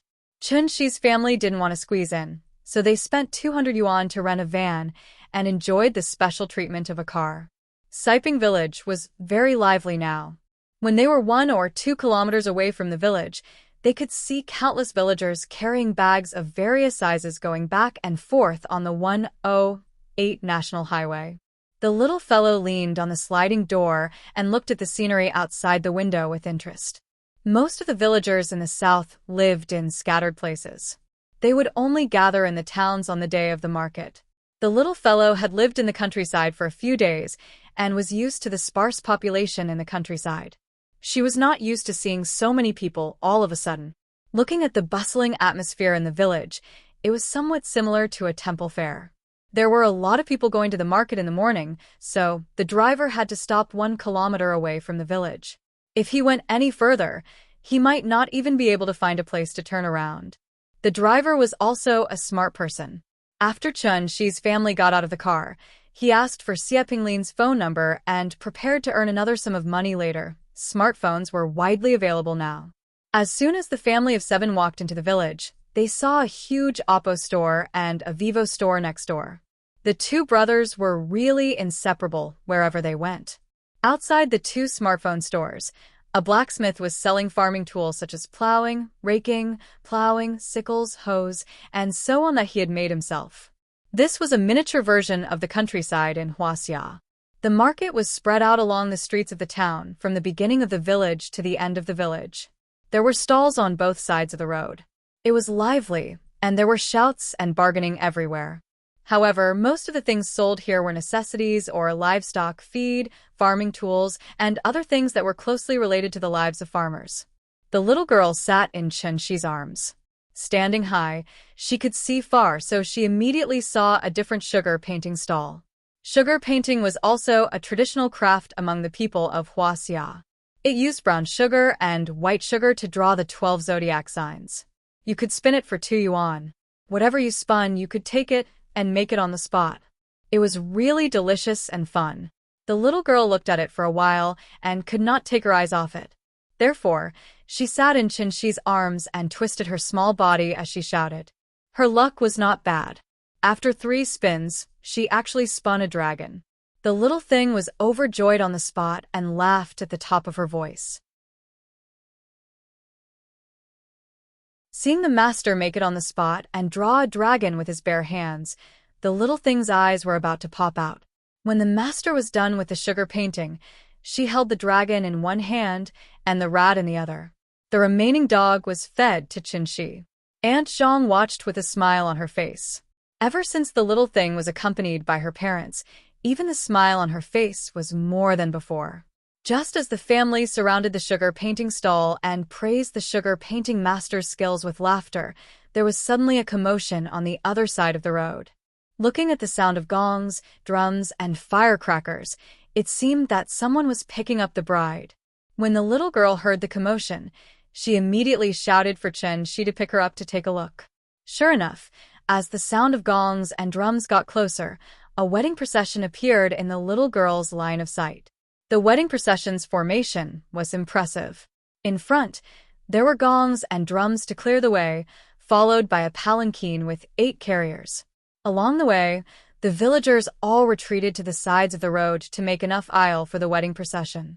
The wedding procession forcibly crossed the entire Siping village just like that. Looking at the formation, it seemed a little too ostentatious. In fact, what the villagers really avoided was not the palanquin and the folk band, but the dozens of young people following behind the palanquin. These young people carried a few large loudspeakers and sang Zhongyus for you, loudly as they walked. It must be a special fate that allowed us to become a family along the way. The more you love her, the more she will return the favor. Find the possibility of happiness. Their voices were very loud, and in the end, they directly suppressed the bustle of the market, so much so that the transactions on the entire street temporarily stopped. Only the singing of "For You" could be heard, as if they were singing the national anthem. The villagers all moved to the sides of the street and silently watched them pass by. The little girl had never seen such a formation before. She immediately sat in Chun Shi's arms and exclaimed, "Wow!"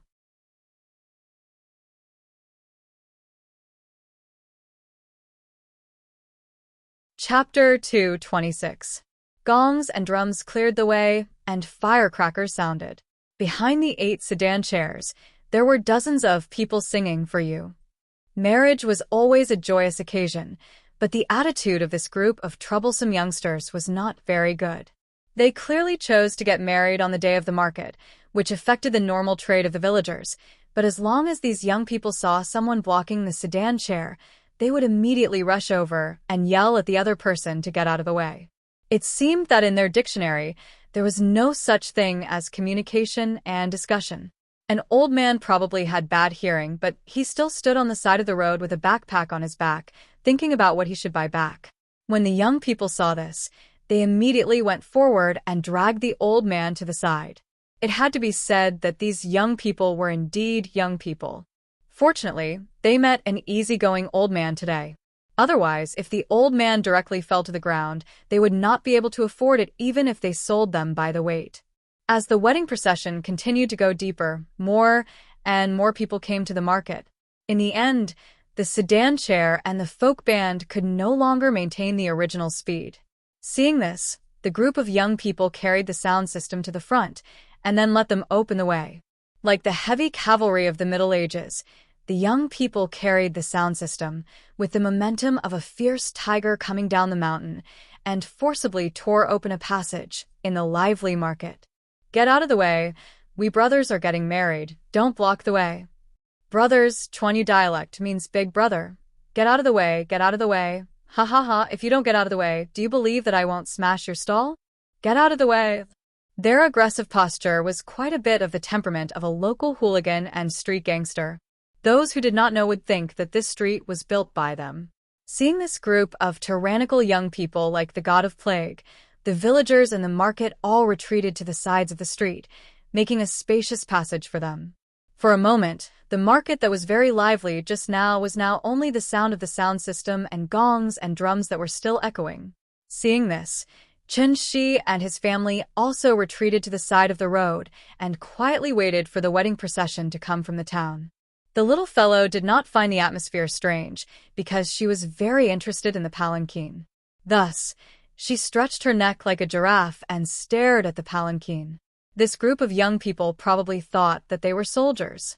Escorting the bride was like winning a battle. When they saw that no one dared to stand in front of the group, they proudly sang for you. In fact, most of these young people were locals.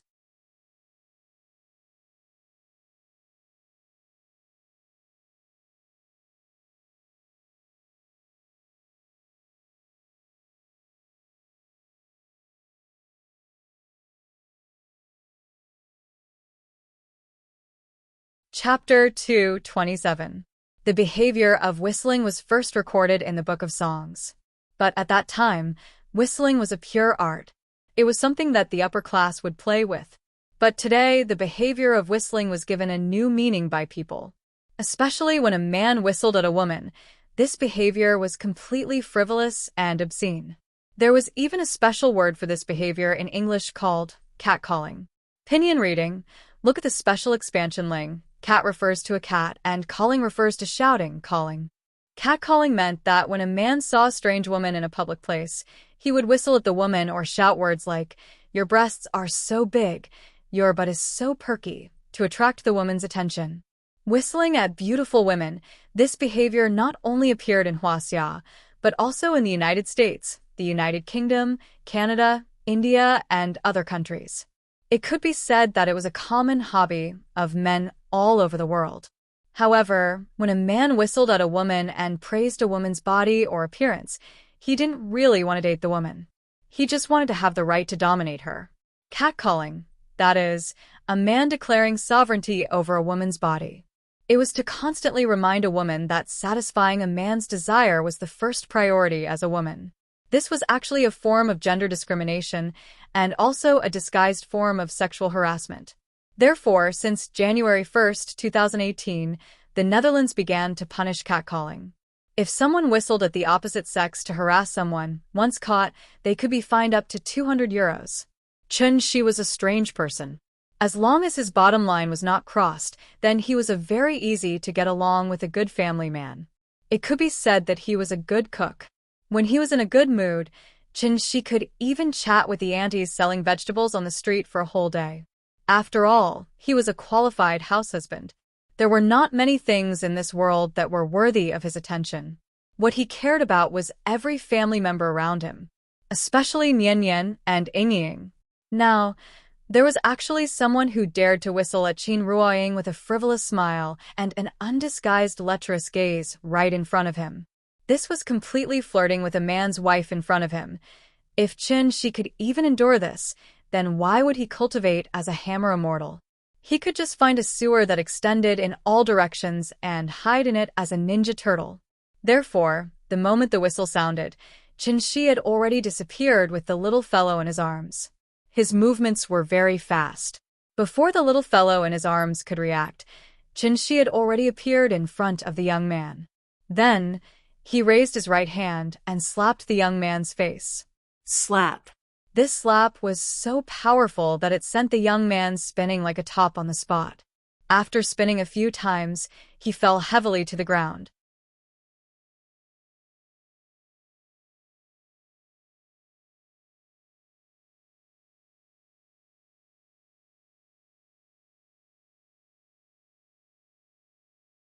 Chapter 228. If there's wine today, let's drink in the morning. If there's worry tomorrow, let's worry tomorrow. Other than being poor, a hooligan like Chunhua had never encountered any setbacks. No one dared to scold him at home. Outside, they were all his brothers, so naturally, no one dared to provoke him. This was not the first time Chunhua had flashed her knife in a fight. In the past, as long as he flashed his knife, even opponents with the physique of fitness trainers would be frightened by Spring Baby. Then, they could only hold their heads and take a beating from him. After all, Huaxia's laws were indeed a little strange. There was a fine line between normal self-defense and excessive self-defense. No one knew how it would be judged except for the judge. For a scum like Chunhua, who only cared about his life, if he injured someone, he would at most go to the police station for 3 to 5 years. Anyway, he would be a bachelor, and when he came out, he would be a hero again. Moreover, because they had slashed people and gone to jail, they would become even more famous in the pugilistic world. Their social status would also rise exponentially. If he was lucky, he might be noticed by a leader and supported by him. Maybe he would immediately become a big boss who subcontracted a project. Speaking of which, this was a good thing. However, if someone hit him too hard and accidentally hurt him, in addition to having to pay compensation, he might have to go to the police station and leave a stain on his record, which would affect his future career. A normal person would never do something like this, where the loss outweighed the gain in a moment of anger. That was why the ancestor often said, "Bear with it for a while and calm the waves. Take a step back and you'll see the world." That was probably what he meant. Chunhua was used to being tyrannical. Although his physical fitness was not good, he was ruthless and would pull out a knife at the slightest provocation. Therefore, he was somewhat famous in Xing County. Generally, no one dared to provoke him. Unfortunately, Chunhua met Qin Shi today. Therefore, when he took out his knife and slashed at Qin Shi aggressively, Qin Shi immediately grabbed his wrist with one hand, then pulled, twisted, and pushed him. Chunhua's right arm was dislocated by Qin Shi on the spot. A dislocated shoulder joint was actually quite scary. It looked as if a large piece of the shoulder was suddenly missing. The entire arm seemed to have no bones, and it was only hanging on the shoulder by the pull of the muscles. Spring Child looked at his empty shoulder and was immediately frightened. He clutched his arm and let out a squeal like a pig being slaughtered on the spot. This group of hooligans didn't even read many books. Of course, they didn't know how to deal with a dislocated arm. They thought that Chunhua's arm had been broken by Qin Shi.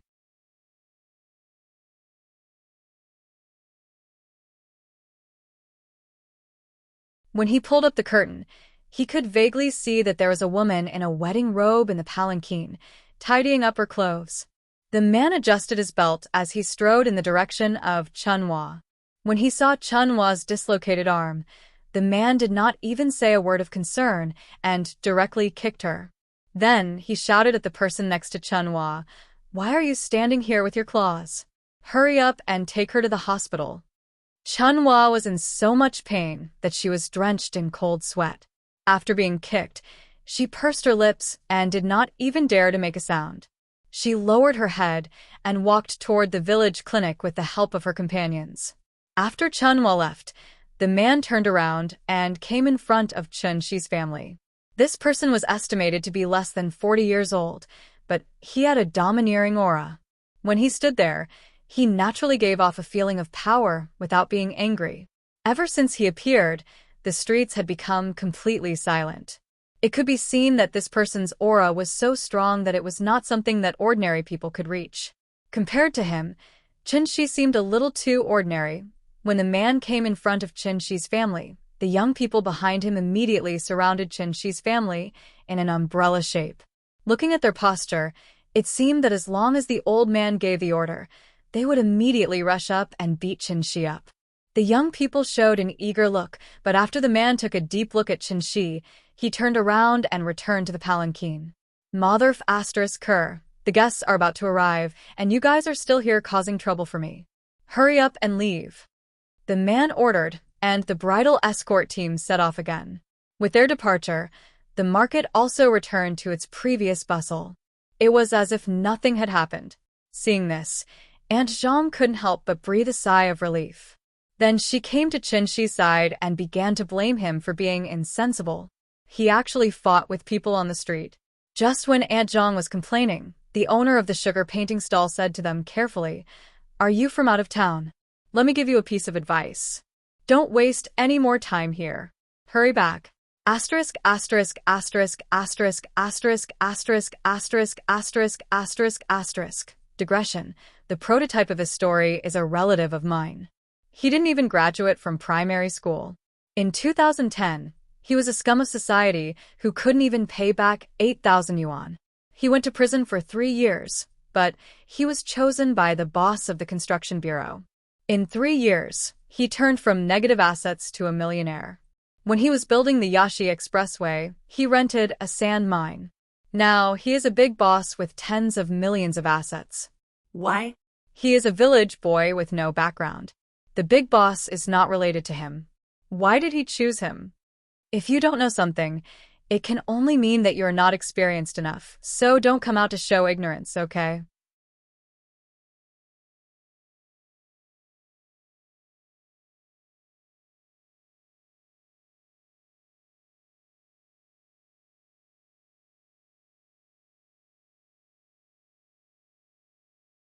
After a dislocated shoulder occurred, the muscles around the shoulder joint would be in a state of shock for a short period of time, so it would not be very painful when it happened. But once the shock period passed, the muscles around the arm would be in a state of spasm, causing the pain to worsen and making it very difficult to reset. Chun Wawa had now passed the shock period, and that kind of piercing pain was really unbearable for him. The doctor had just touched his arm, and Chun Wawa was already in so much pain that he cried out. Villagers often suffered dislocations when they were doing heavy work, so the doctors in the town hospital were very good at treating dislocations. The doctor first pretended to massage Chun Wawa's arm as if nothing had happened. Then, while he was crying out, the doctor suddenly grabbed his arm and twisted it skillfully. After a crisp click, the doctor reconnected Chun Wawa's arm. Although the shoulder joint was reset, the sudden sharp pain made Chun Wawa roll his eyes. It was so painful that he didn't even have the strength to cry out. "Okay, you rest first. I'll give you a splint later. Don't move around for half a month. Otherwise, it is very likely to cause ossifying myositis, and it will become a habitual dislocation in the future." After the doctor gave a few instructions, Chunhua lay on the chair and moaned weakly. At this moment, a young man suddenly rushed in from outside the door and shouted at Chunhua, "Third brother, that kid is running away. What should we do?" Hearing this, Spring Child suddenly jumped up from the chair with strength that came from nowhere. Then, he straightened his neck and roared angrily, "Run my ass. Chase." If he couldn't catch up, he would record the license plate number. I will definitely hack him to death. After that, he clutched his shoulder and cried out in pain. Because of this sudden interlude, Qin Shi and his family could only return resentfully. The little girl cried for a long time before she finally stopped crying under Annie Zhang's comfort. Then, she pressed her little face against the window and sulked. No matter who spoke to her, she didn't want to respond. While Lil Thing was sulking, Qin Shi was also very depressed. He didn't expect that his wife would be taken advantage of when he went out shopping. He even scared Annie Zhang and made the child cry. Everything was going wrong. These bastards thought of him as Gao Yanai, but he wasn't Lin Chong. If Auntie Zhang wasn't beside him today, he would have seen what these bastards would dare to do. The atmosphere in the car was very gloomy. No one spoke. Auntie Zhang still felt that Qin Shi's way of handling things today was wrong. Those hooligans only whistled at Qin Ruoying, but Qin Shi's reaction was so intense. He went up and slapped them. Of course, they had to fight. So after thinking for a while, Auntie Zhang couldn't help but scold Qin Shi. Hearing this, Qin Shi could only nod with a bitter face, but he didn't think so at all. Just now, he was standing by the side, but these bastards still whistled at Qin Ruoying. What if he wasn't there at that time? What if these scumbags were drinking at that time, or saw such a beautiful woman in a remote place? Could it be that they had to swallow their teeth after being taken advantage of? Why? Although it was a small matter, it involved a matter of principle, so Qin Shi couldn't bear it at all. Auntie Zhang wasn't a naggy person. After saying a few more words, she sighed deeply and put this matter aside for the time being. Then, she asked the van driver about the situation. The van driver went back and forth between various towns all year round, so he was naturally clear about the surrounding matters. When he heard about the wedding procession made up of dozens of young people, he immediately smiled and said, "Haven't you heard of the name Li Diaming? He loves to do these kinds of things. Today is his wedding, so he must make it more lively." Li Diaming, the man who came out of the palanquin, was the village tyrant in this area, according to the current popular vocabulary. His father was the former high-ranking official of the Siping village party, but he had retired now. Although the village was poor, village bullies were not to be underestimated. A qualified village bully's wealth was no less than the boss of some large enterprises. There were many kinds of village bullies. Because of the country's punishment, the village bullies basically wouldn't use violence to run rampant in the village and prey on the people. They would use other places instead. For example, the village bully who openly embezzled the country's subsidies during the Wenchuan earthquake. This kind of person was the most retarded and deserved to be shot. Those who were slightly smarter would use the method of using agents to contract the forest and mineral resources in the village at a low price. The contract period would be 60 to 70 years, and it would be passed down from generation to generation. More advanced ones, such as the villages near the city, would even involve demolition. Many village bullies were the bosses of real estate companies, and the so-called employees were actually their hired thugs. Li Diaming belonged to the most intelligent type of village bully.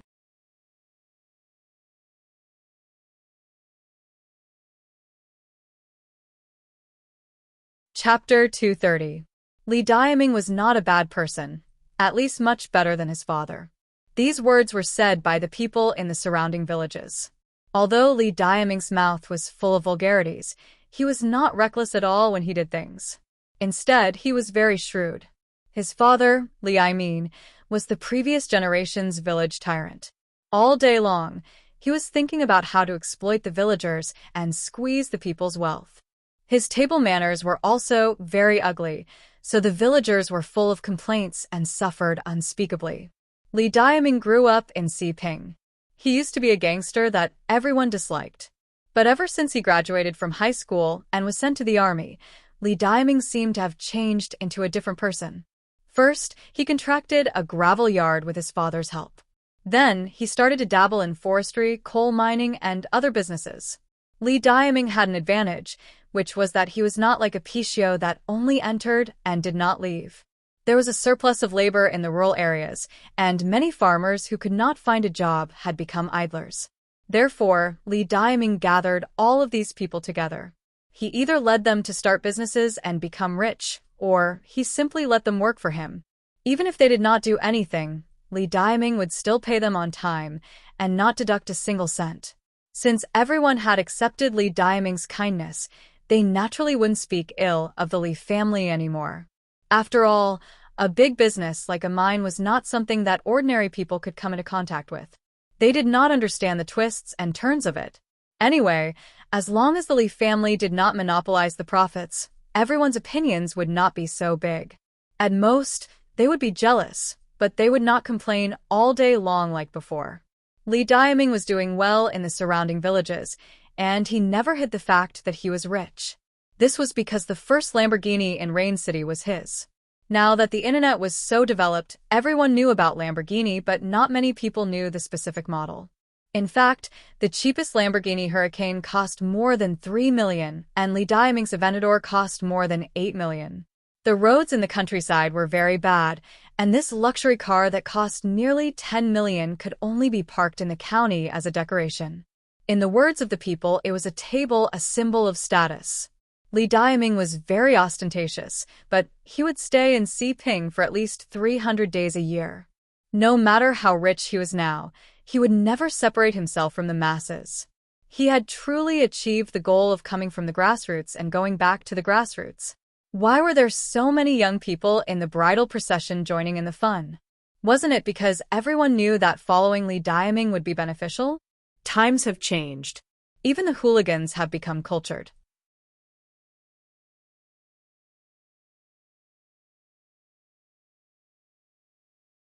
He was still wearing a plaster cast, but he couldn't wait to bring his brothers to take revenge.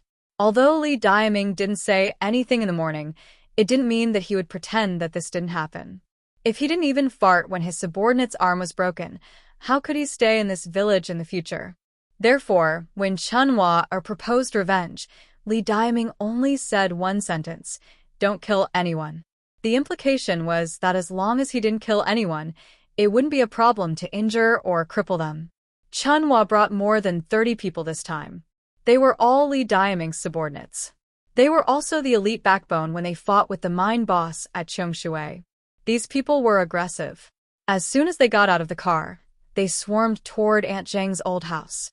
Just as the villagers of Tong Family Ravine poked their heads out and wanted to see the situation, they were viciously pointed back at by Chunhua with a knife. "What are you looking at?" Get lost. "The director of Xiping Police Station is my second uncle. If anyone dares to call the police, I'll hack them to death later." Seeing this, the villagers immediately retracted their heads and hid behind the door, not daring to show their heads again. Just as Chunhua and his group walked toward the old house aggressively, Chenxi, who was accompanying the little guy in the room, also frowned deeply. To be honest, Chenxi also felt that he was very degrading to have a conflict with these local ruffians. But there was no other way. Since things had already come to this, he could only cut the Gordian knot and not let Aunt Zhang worry anymore. Therefore, Chenxi took out his mobile phone and called his sister-in-law, then walked out of the old house. After casually setting up a soundproof restriction to surround the old house, he stood alone on the path leading to the valley and quietly looked at the group of sloppy young people in front of him. Seeing them in groups of 3 to 5, holding daggers and clubs with fierce expressions, Chenxi couldn't help but feel emotional.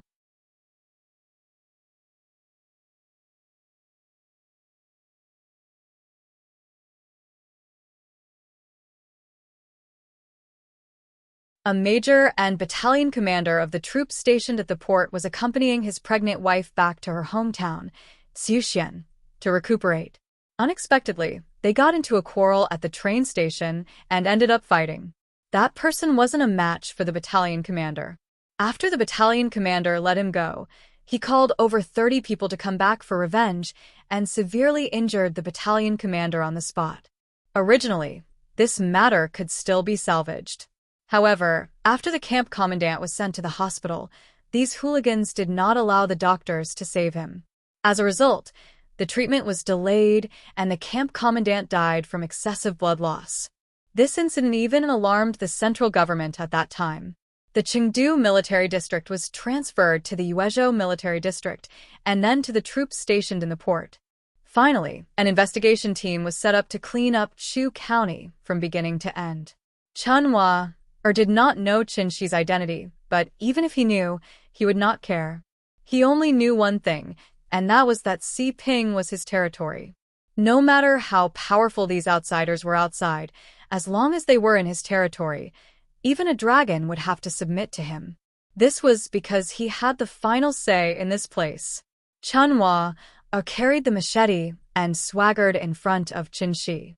He first sized up Qinshi from head to toe, then raised his nose and said to Qinshi with a playful smile, "Where's your wife?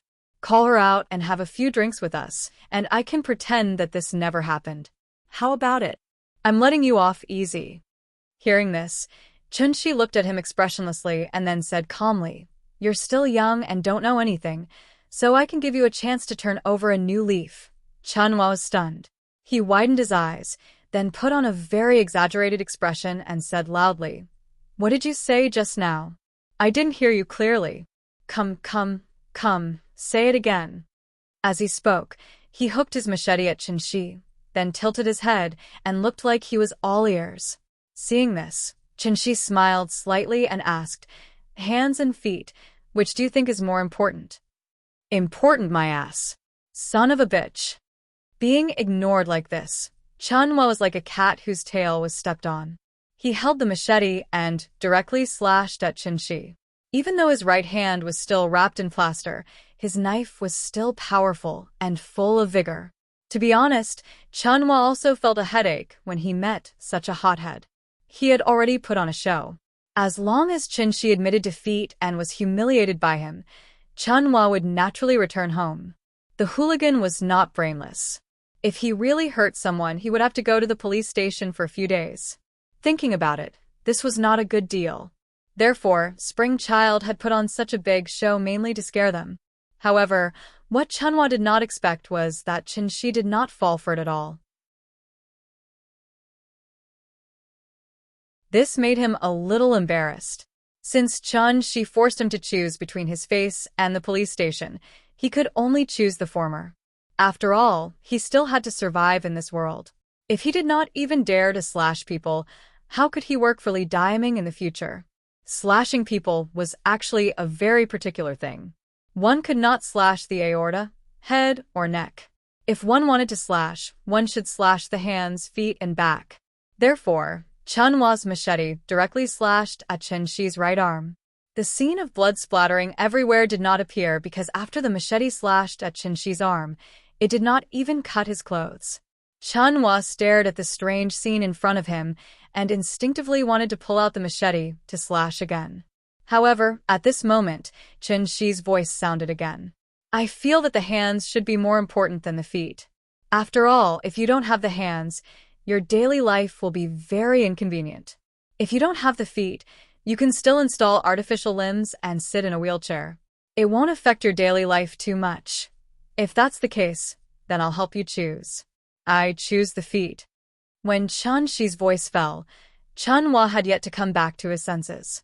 However, the machete in his hand had unknowingly landed in Qinshi's hand. Then, Qinshi took the machete and gently slashed at Chunhua's thigh. The blade drew a cold glint in the air, flashing between Spring Child's legs before disappearing completely. It was as if nothing had happened. Qinshi patted Chunhua's shoulder and then stuffed the machete back into his hand. At this moment, Chunhua was like a patient with Alzheimer's. He just stared blankly at Qinshi's movements. When he saw Qinshi hand the machete to him, he even foolishly took it. "I'll give you a chance to be a new person, but you have to remember that you must be a good person in the future because good people will be rewarded." After saying that, Qinshi directly walked past Chunhua. Just as Qinshi walked toward the more than 30 young people behind him, Chunhua suddenly came back to his senses. "Motherf asterisk cur, I'm going to kill you." Chunhua twisted his body and raised the machete to slash at Qinshi's neck. However, because his movements were too fierce, he instantly lost his balance and fell to the ground. While he was falling, Chunhua was horrified to discover that both of his legs had been severed from the roots.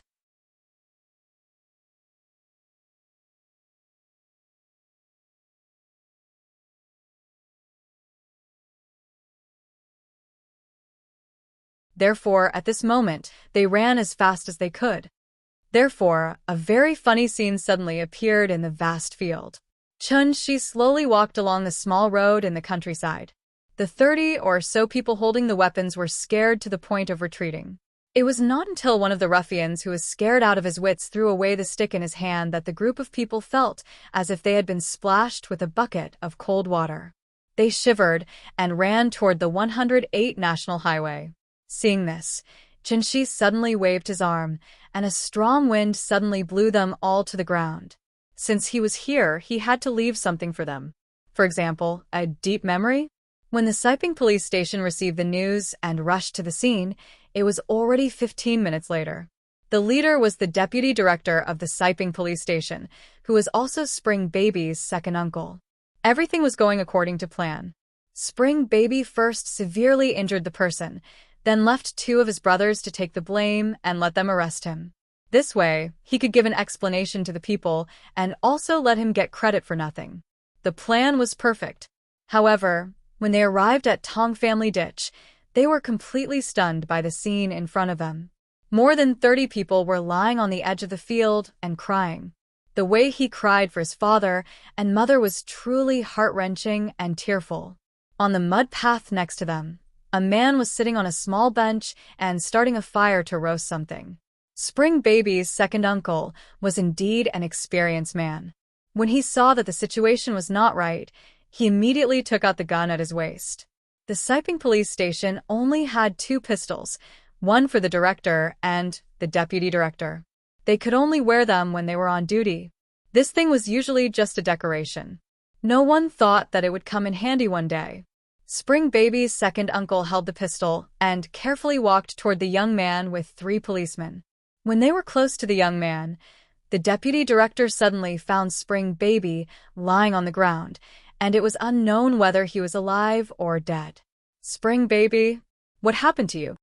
The deputy director shouted at Spring Baby, but Spring Baby was lying on the ground motionless.